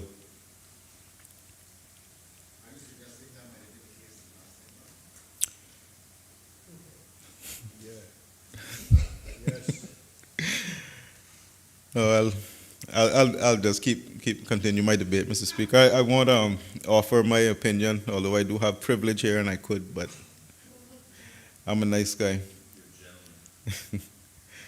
But Mr. Speaker, none of us would want to be accused of that. We're honorable members in this Parliament, and that is a serious thing to accuse a member of. But as I said, I've never witnessed anything like what unfolded then before, and I hope to never witness it again. Mr. Speaker, the root of the controversy over getting this legislation through is the result, I think, in my opinion, of years and years of mistrust between several factions: the Caymanian lawyers, the non-Caymanian lawyers, the large firms and the smaller firms. And mixed into much of that debate, Mr. Speaker, has been concerns about labor issues, immigration issues, social issues. And I am concerned that we have set an expectation that this legislation can solve all of those problems, and it can't. This legislation is focused on the regulating of the practice of Cayman Islands law. And I don't think it is designed specifically to fix those wider issues that have derailed the process for so long. And I think what we have to do, Mr. Speaker, is to try and remove some of those emotive issues from our thoughts right now and focus more on what the intent of this legislation is if we're to be successful.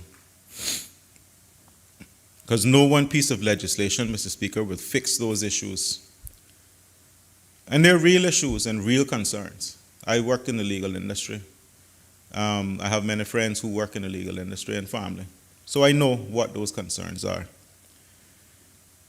But we can't, Mr. Speaker, to use the cliche, throw out the baby with the bathwater. And we can't paint everyone with the same brush either. And we can't continue to punish the players in the industry today for the sins of those that were committed in the past. We can't ignore those sins, Mr. Speaker, and we have to learn from them. But the quandary that we found ourselves in last term,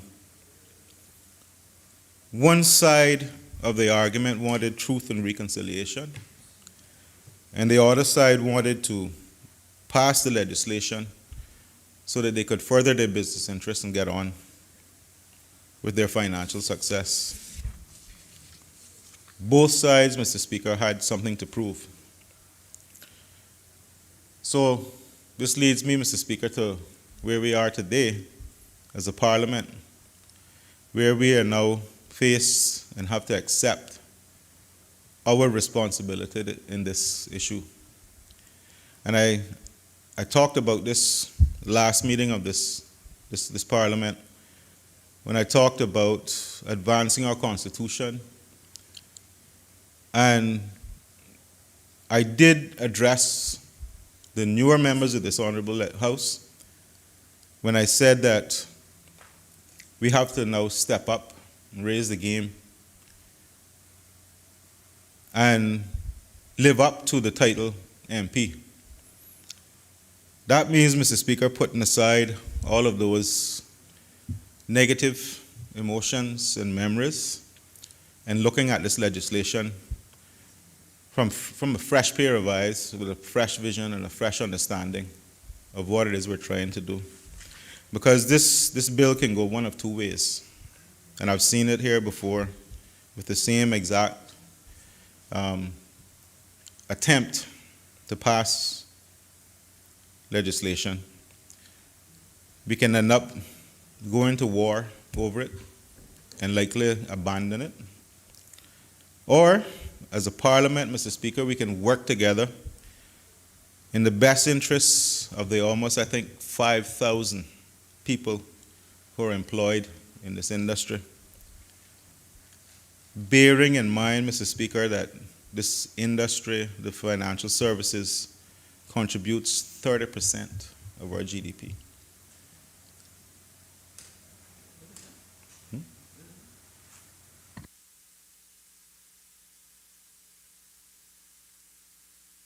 Yes, sorry, I'm being reminded. It's more than that. Yeah, yeah, quite a bit more, Mr. Speaker. So, Mr. Speaker, we can refuse to compromise and just leave this issue hanging here for another administration to come in and try to find a way to get it through. Or we can be responsible members of Parliament and work together now to get this done.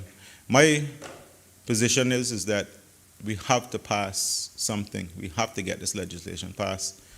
The threat to our financial services, the threat to many, many Caymanians, jobs, livelihood, the threat to our economy is too great. And for the first time, I think we are in a position where, while the legislation isn't perfect, we can get it as close as possible to where it needs to be through compromise and working together. So my suggestion, Mr. Speaker, is that we take the same position we took the other day with the defense bill. We find a way to get it through together, because there's too much at stake and too much to lose, especially now when this country's economy is under threat from COVID. We don't know when. We're hopeful, but we don't know when the world will pull out of this pandemic and get back to normal. And until then, we are relying primarily on financial services to keep this economy going. Construction and other industries, but primarily financial services. Tourism right now has to wait, and there's nothing much we can do about that. We can be creative with ways of getting the tourism back, but it won't be to where it was before for quite some time. So this is the gravity of the situation we're in now, Mr. Speaker. And I'm sure, Mr. Speaker, there are going to be other threats. We were talking earlier about some of us just can't wait to see the back of 2020, but you have to remember 2021 is right around the corner, and we don't know what is in store for us. So, we can't be complacent. We can't assume anything. There are other threats looming that we're going to have to deal with as well. So let's not begin 2021 by making life harder for ourselves, because we still have our jobs to do as members of Parliament.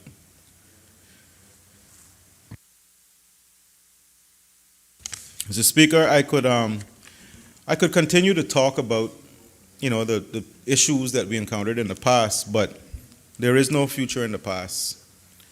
And I don't think it would be helpful for me to continue down that line. So I will say this, though. I have heard some commentary that there is still pockets of resistance out there to us getting something done. And I remind all honorable members that Parliament is the supreme lawmaking body in this country. So as long as we understand what we're doing is in the best interest of the country, no one can interfere with us doing what we have to do.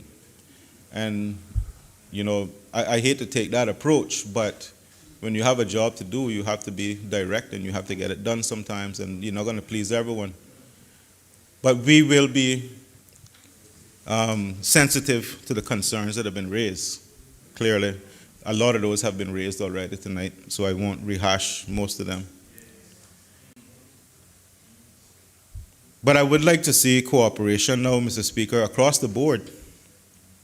I really want to see cooperation between the foreign persons in this country and the Caymanians, the small firms and the large firms, SILPA, ALPA, whatever bodies are out there. Because as I just referred to, we have to get this done now. There's more harm that will come from delaying than there will from moving forward. And as I said, if we can't get cooperation, we're going to have to do what we know is best, the best thing to do. But I think it's time for us to show the political maturity that comes with being members of Parliament, Mr. Speaker. We'll never fix the sins of the past. We won't forget about them. But we can ensure that those sins are not visited on us again. And that is the approach I'm suggesting. So, Mr. Speaker, there are issues that have come up in relation to the regulation of the practice of Cayman Islands law that are still hanging over us. And the primary one was the oversight authority, what the composition of that would be, what its functions would be. Those have been highlighted here again tonight as well. And of course, the practice of Cayman Islands law overseas, that has always been a contentious issue. Has always been controversial. But I take the approach, Mr. Speaker, that, and after having worked in the legal industry for quite some time, for over 10 years, and I saw what the creation of overseas offices did for the firm that I work for. When I started there, that firm had one office, and that was in the Cayman Islands. I was the IT manager at the time, and I was part of the senior management team. And our job, actually the Minister for Commerce sister was part of that team with me, and our job was to open foreign offices. That's one of the main parts of our responsibilities, and we did that rapidly. I remember when the Singapore office was to be open, I was given, I think it was a 3-month deadline from the first conversation to opening the doors. That's how rapidly these things had to evolve. But during that time, that firm grew exponentially. The number of Caymanians who were employed there increased tremendously. I was the only employee in the IT department when I started. And when I left, there was upwards of, I would say, about 15, 16 Caymanians. So that is an example of how this industry has helped Caymanians. And these were IT individuals who got training, got education, got advanced. Some of them, many of them are still there. The foreign offices, Mr. Speaker, serve as a conduit for work coming into this country, into the law firms here.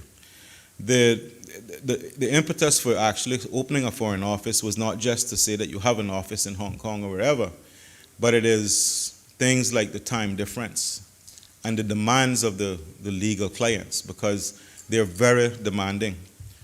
So if you're not there to answer the phone when it's daytime for them, they're going to find a provider who will. They also want face-to-face contact. In some cultures like Hong Kong, you have to sit down, you have to have dinner, you have to meet and greet, wine and dine to win the business.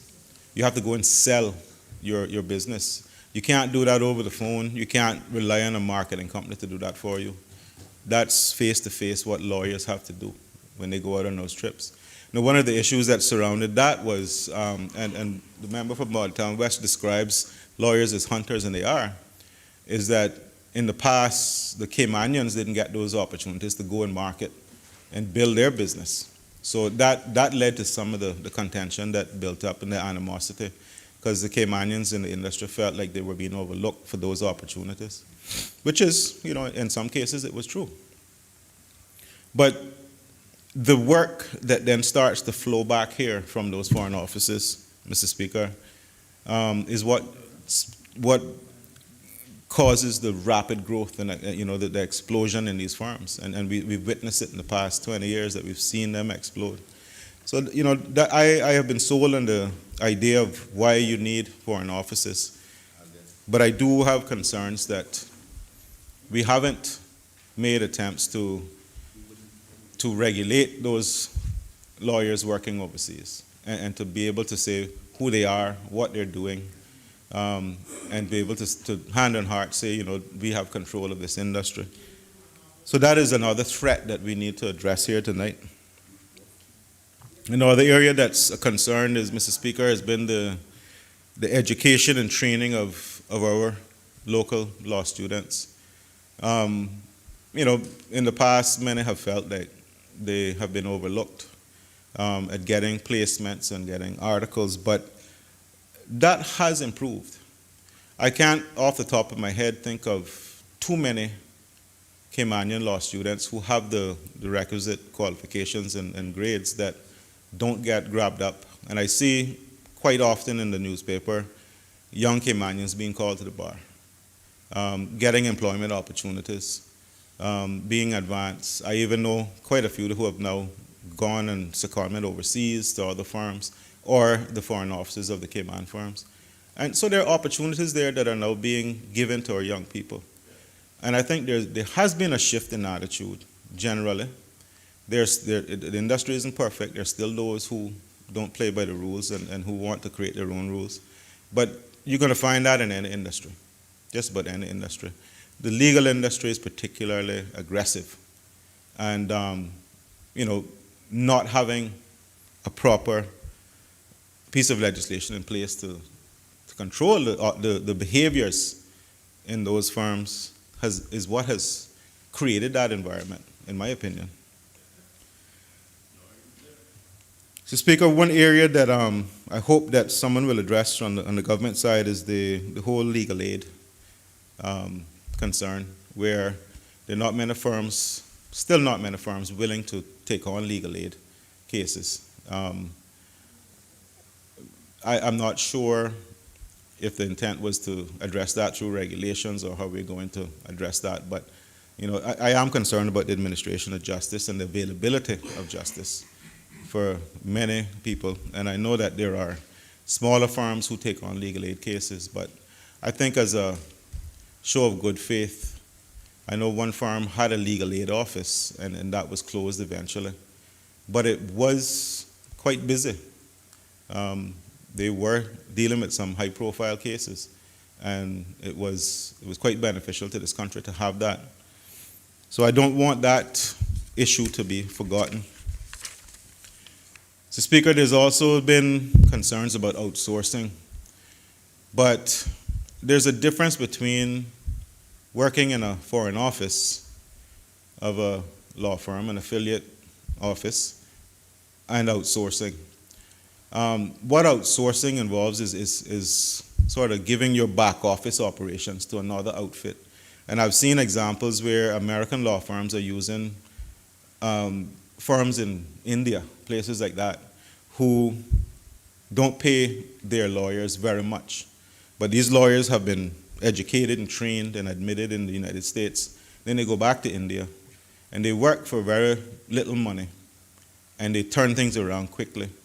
And they do that as an outsourcing model. What the foreign offices are doing with Cayman Islands law isn't exactly outsourcing, because they're not doing it just to save some money. They're actually marketing and creating opportunities here, work here.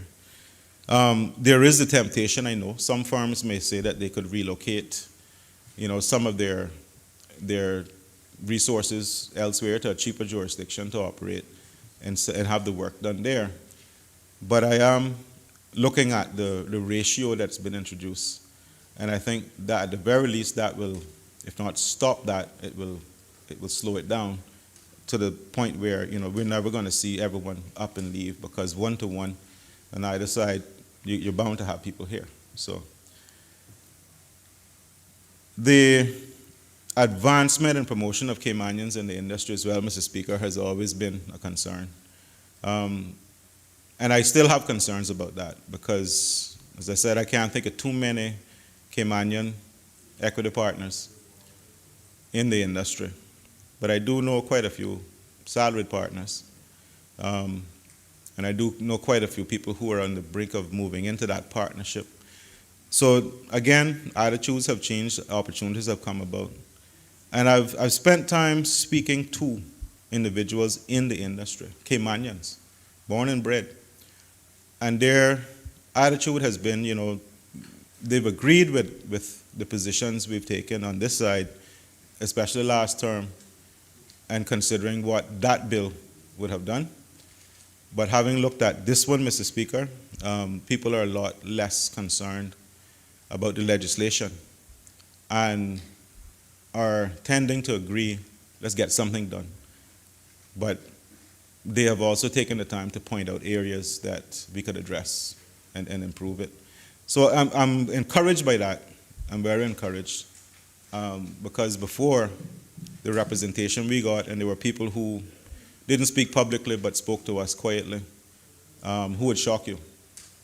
And that is why we decided to put up such a strong resistance last term, because of the representation we got. And we were convinced that what we were doing was the right thing. Mr. Speaker, I could continue to talk about issues, but I want to be constructive tonight, and I don't want to take too much time. But I do have a spreadsheet that I created that I actually went through, and as I read the bill, I made some notes and some suggestions, and it raised some questions as well. And what I will do then is just step through each of these one by one. As I said, the Honorable Leader of the Opposition has covered a lot of the issues that I don't need to rehash, so I can actually go into these fairly quickly. But Section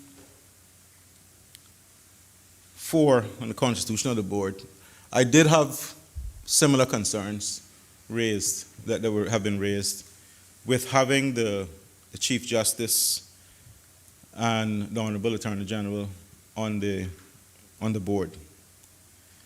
And the first thing that came to my mind was what if someone takes legal action against the board? How does that affect things?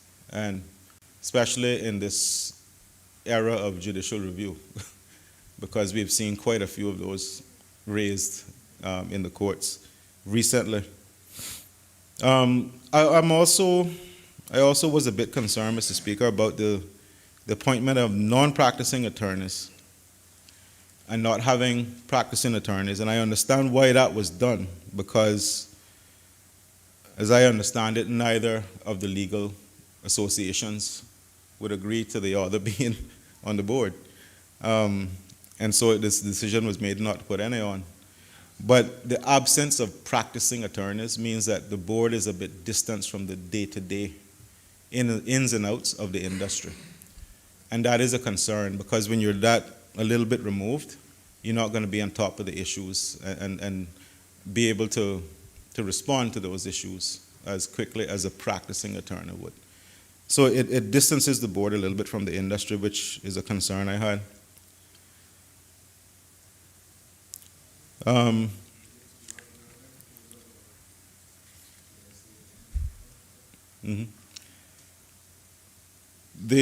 noticed when I did some research that in Gibraltar, the Chief Justice isn't on the board, but the Chief Justice makes appointments. So there are different configurations that could be considered. The appeal court, being the court of what I would say first instance for appeals against the board's decisions, may also alleviate some of that concern, because it's going to the appeal court. But again, I don't think it's ideal. And the functions of the board, Mr. Speaker,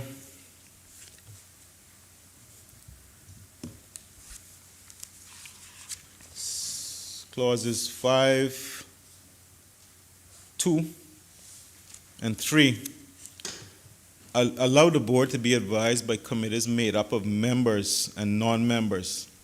And then cabinet can approve for the board to delegate its functions to a committee. And to me, this is the equivalent of giving the board the ability to appoint new board members without cabinet being involved in the selection of those individuals. This may undermine the balance, I think, Mr. Speaker, that we're trying to achieve. Especially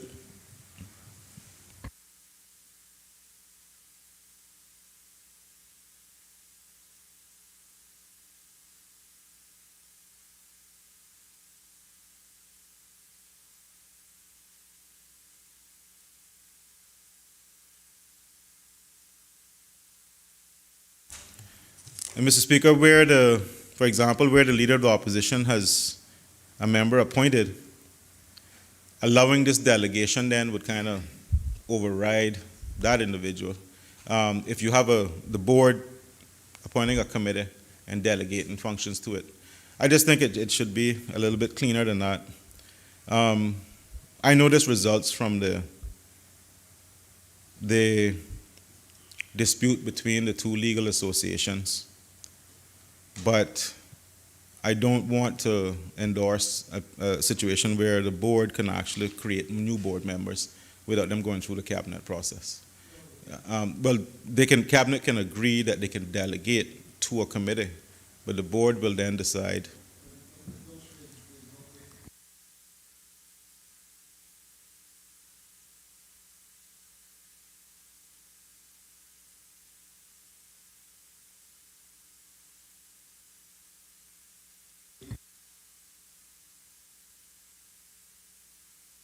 But what I would just prefer to see is that the cabinet is appointing membership rather than just delegating to a committee that the board members select. But it is what it is now. Hopefully we can find a solution to it. Again, Mr. Speaker,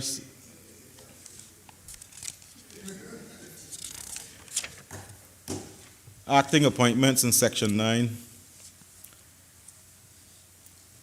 I think there needs to be a subclause added that says that the acting appointment will terminate, because these appointments are made when a member of the board is conflicted and can't be involved in a situation.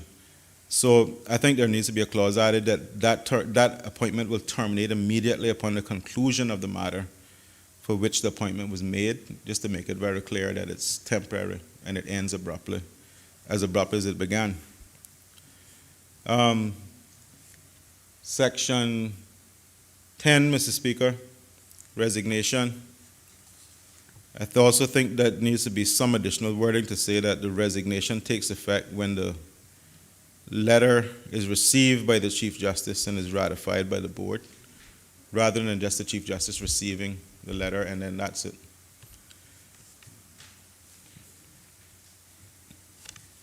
Speaker, Section 12, vacancy. I think 12.2 needs some clarity as well. The Chief Justice, it says the Chief Justice may make an appointment in anticipation of a vacancy arising. I think the clarity needs to be under what circumstances will the Chief Justice make an appointment in anticipation of a vacancy? And doesn't this then override, or my question is, does this then override what the Premier or the Leader of the Opposition would be about to do, the appointment that they would be making? 13, Mr. Speaker, gazetting of appointed members. I think that just needs to include also acting appointments. It doesn't mention acting appointments. 15, meetings. In 15.2, I think there's a typo there, just in that line. It says the Chief Justice, comma, in the absence of the Chief Justice, the Attorney General shall preside at a meeting of the board. I think there's something funny about the wording there.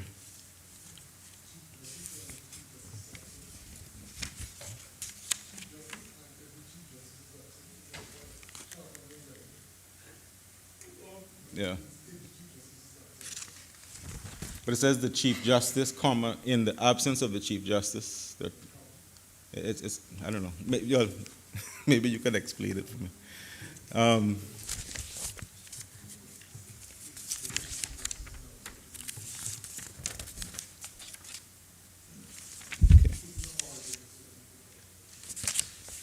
Okay. Clause 16, it's clause 9, Mr. Speaker.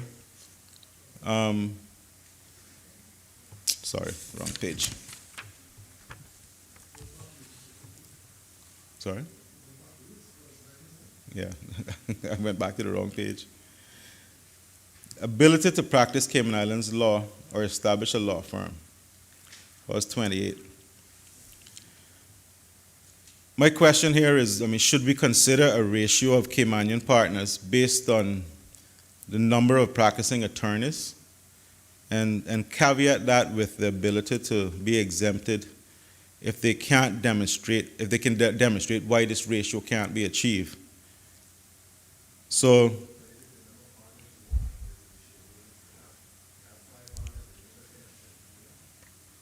yeah, I just still have an issue with the number of Caymanian partners versus non-Caymanian partners.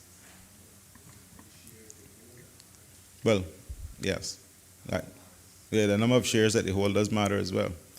So you could have one Caymanian partner with a sizable share in the firm, and that would fix that. But I'm just uncomfortable with just requiring one, because as we've seen in practice, it's never that the one Caymanian will get the majority of the share. So I'm just concerned that there's no mechanism to control that as well. Clause 30, personal qualification required for admission.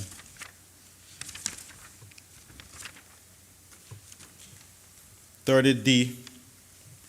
Well, it says, the whole clause says, to be admitted as an attorney at law, a person shall A, be a Caymanian, B, hold a work permit or a residency and employment rights certificate, or otherwise be entitled under the Immigration Transition Law 2018 to reside and work in the islands as an attorney at law in the capacity in which the person is or is to be employed. C, be employed by the government, or D, be ordinarily resident in another jurisdiction and be a partner, director, member, employee, associate, or consultant of a law firm or an affiliate of a law firm. So 30D just seems to be kind of a catch-all, the way I read it, because it even saying, well, employee. And I don't know. I'm just not that comfortable with it being so wide. I don't think it's necessary to have the requirements go from partner, director, member, employee, associate, especially the word employee. Maybe that could just be removed. 31, additional personal qualifications. 31 says, to be admitted as an attorney at law, a person shall satisfy a judge that the person A is not undischarged bankrupt, B is not engaged in conduct that would constitute an act of professional misconduct under this law, and C is not disbarred for professional misconduct from practicing law in another jurisdiction.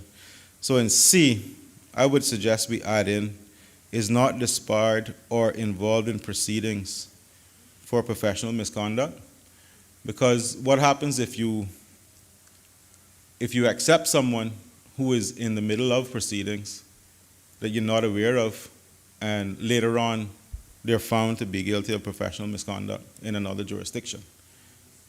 Then you've accepted someone and exposed yourself. So I think that could be clarified a little more.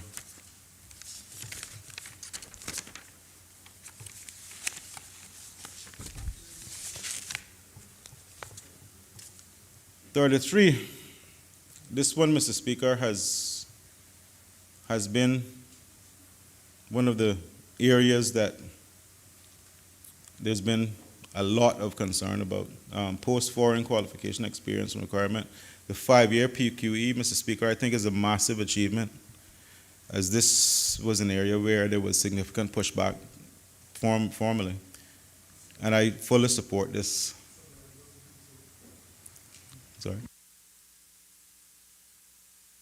I fully support this because it actually gives Caymanians time to enter the industry, establish themselves, and grow. And it's also forcing the firm to develop them over time, because it's not going to be easy to entice a 5-year PQE lawyer, to come here from another jurisdiction, because they would have already been established in the jurisdiction they're in. So it's going to make it better for Caymanians, I think, taking that approach. And I think the firms will then spend more time investing in the Caymanian lawyers, rather than waiting for a 5-year PQE lawyer to come along. They don't come along, I think, that often. If they're worth their salt, they're going to be seriously established in their home jurisdiction and probably not that willing to move unless they come in for a lot of money. But, generally, I think.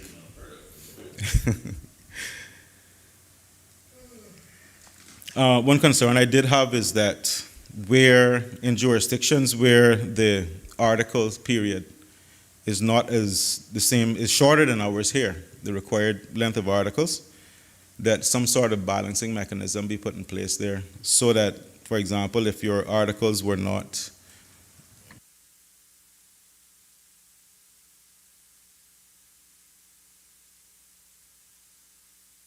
so if it was less than 18 months in their jurisdiction, then maybe the PQE goes up for those individuals, just so it's fair to Caymanians the Caymanian lawyers who have to do the 18 months. If someone is coming here from a jurisdiction where they didn't have to do 18 months, then to make it. Yeah, but true. Yeah, I guess on the other side, there's the Caymanians don't have to, but just to keep the standards at a level where we're comfortable. 37, Mr. Speaker. Requirements to comply with obligations and to observe the code of conduct. I did have some difficulty with this one because 37.4 requires an attorney or law entity to observe the code of conduct, but 37.5 sort of eliminates the requirement, necessity for not observing it. Because 37.4 says, an attorney at law of a recognized law entity shall observe the code of professional conduct issued under subsection 3. But 5 says, notwithstanding subsection 1 and 4, a failure to comply with subsection 4 does not amount to professional misconduct. Sorry?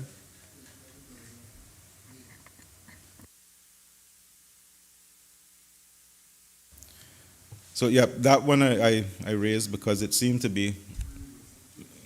Okay, so some changes will come. Okay, thank you. 43, removal of name from the roll for non-practice. I just think that those need to be, I don't think that the notices are specifically, it doesn't specifically say that they have to be published in the Gazette. I don't know if that was overlooked or.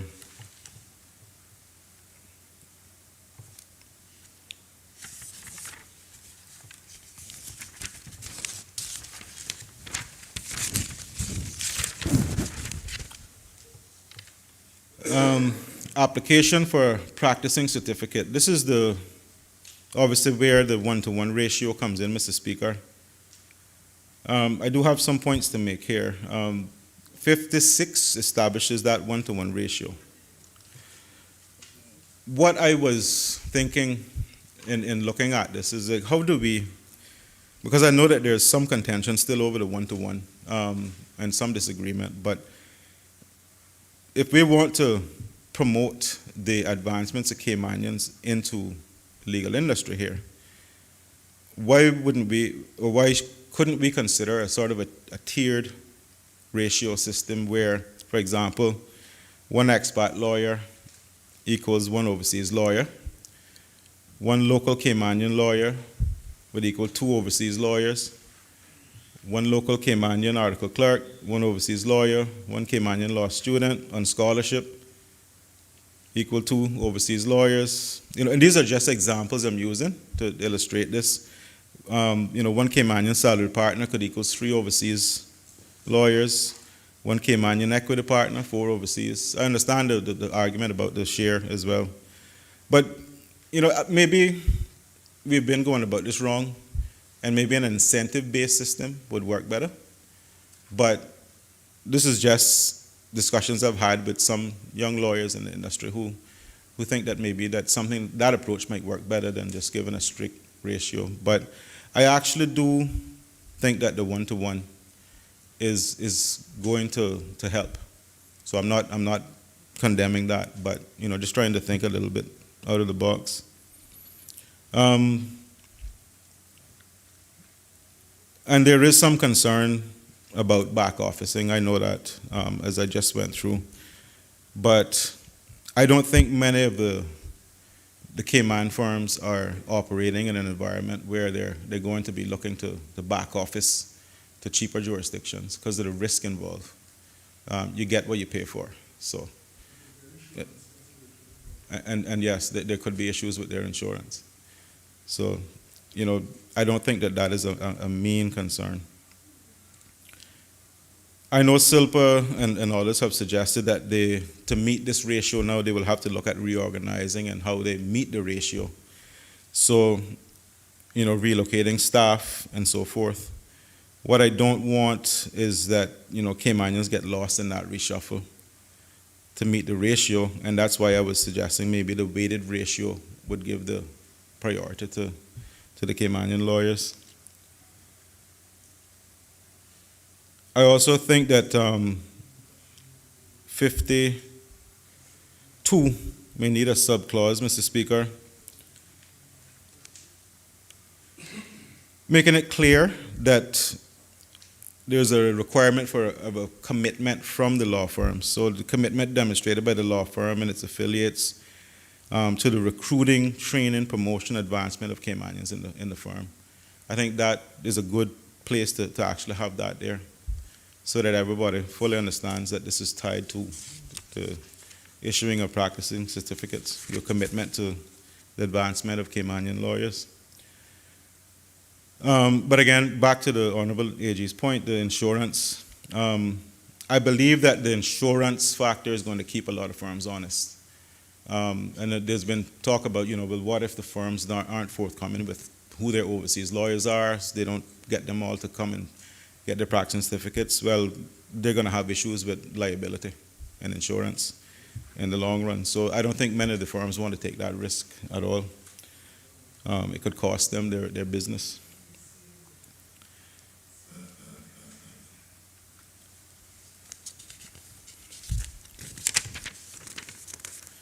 Mr. Speaker, the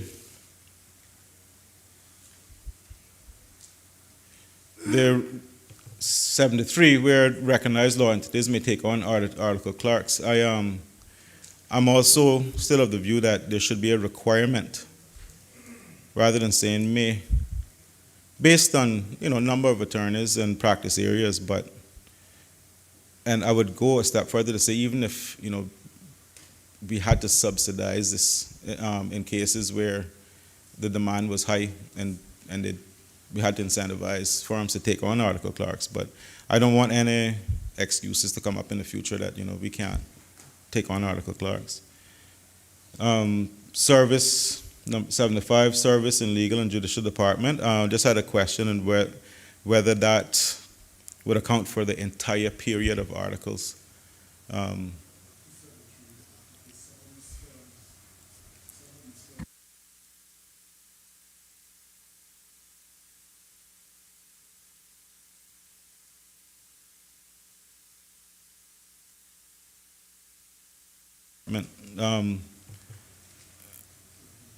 It just doesn't specify that period of articles would meet the entire requirement.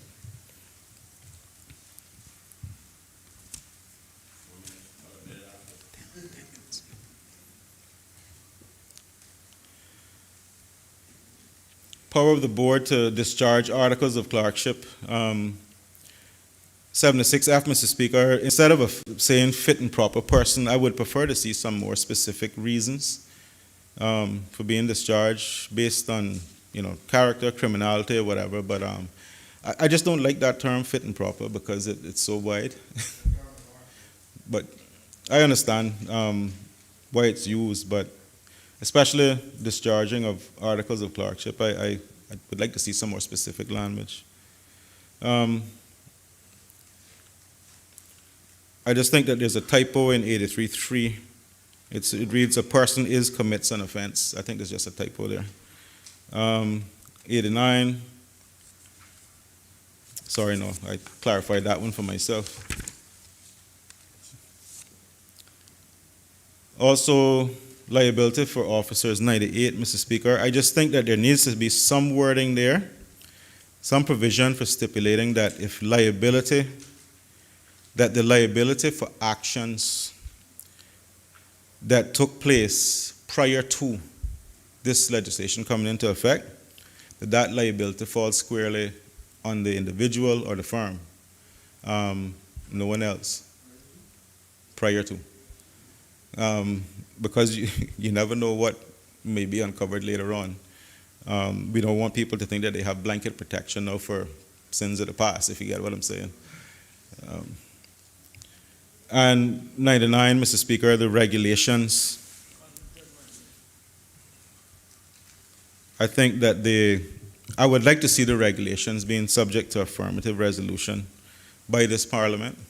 That is my position on it. And those, Mr. Speaker, are the technical points that I wanted to raise with regard to this bill.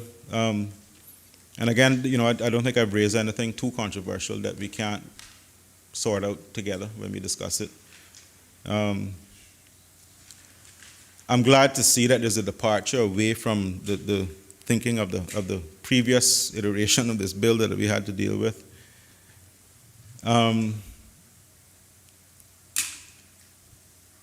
And I think that there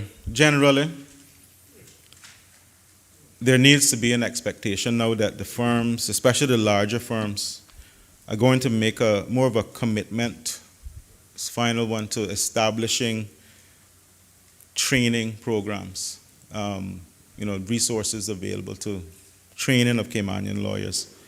And I think that, I know it's difficult to put stuff like that in legislation, but there needs to be some way it's worded that is the expectation. So that is why I made that suggestion in one of the previous sections there, because I want it to be made clear to the firms, I am cooperating, we're all cooperating, we're working together.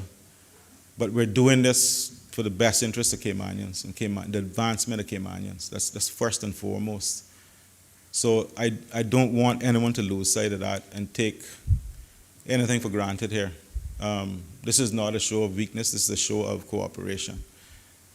I haven't forgotten the arguments last time we dealt with this issue. And I haven't forgotten what was said to me, but I am saying that let's draw the line and step over it together and address these issues together. We have to wipe out some of that history. If we don't, we'll never progress this legislation. I'm willing to start from fresh and take a fresh perspective and a fresh look at this and see if we can get it done. As I said, my colleagues have already gone through, Mr. Speaker, most of the other concerns. And I know that the Leader of the Opposition has mentioned a number of amendments that he would like to bring forward. So hopefully between those and the various contributions to this debate, we can get to a point where we can all vote for this. So I want to thank you, Mr. Speaker, for giving me my time, and I look forward to the rest of the debate.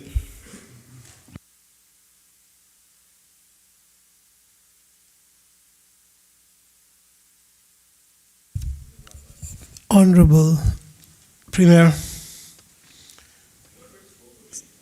it's 9 p.m. What are your plans? Does any other member wish to speak?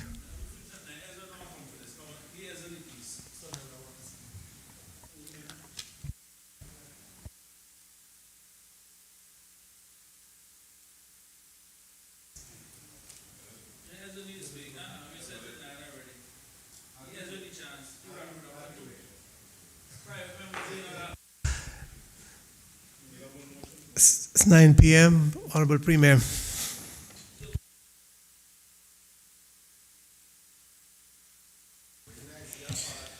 Thank you, Mr. Speaker. I thank all members for their contributions, and would like now to wind up on the bill.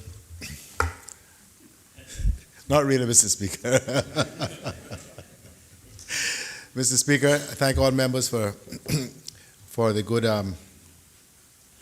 good spirit with which we have approached this very serious bill today. And in light of the fact that some members would like to make a contribution who are not currently here, in particular the member from Northside, I believe that I should move the adjournment of this Honorable House until 10 a.m. tomorrow morning. Mr. Speaker, tomorrow is private members' day. There is only one private member's motion, and I am hopeful that we will be able to get back onto the debate on this bill at some point during the day tomorrow. Thank you very much. If we can try to be, I know members, as I said earlier in a message to the House, members have, especially ministers and cabinet ministers, have lots of meetings going on all the time. If we could try to get started as close to 10 o'clock as possible, then we could meet that time frame, Mr. Honourable Premier. Question is that this Honourable House to adjourn until 10 a.m. tomorrow morning. All in favour? Aye. Those against? The ayes have it. This Honourable House stands adjourned until 10 a.m. tomorrow morning.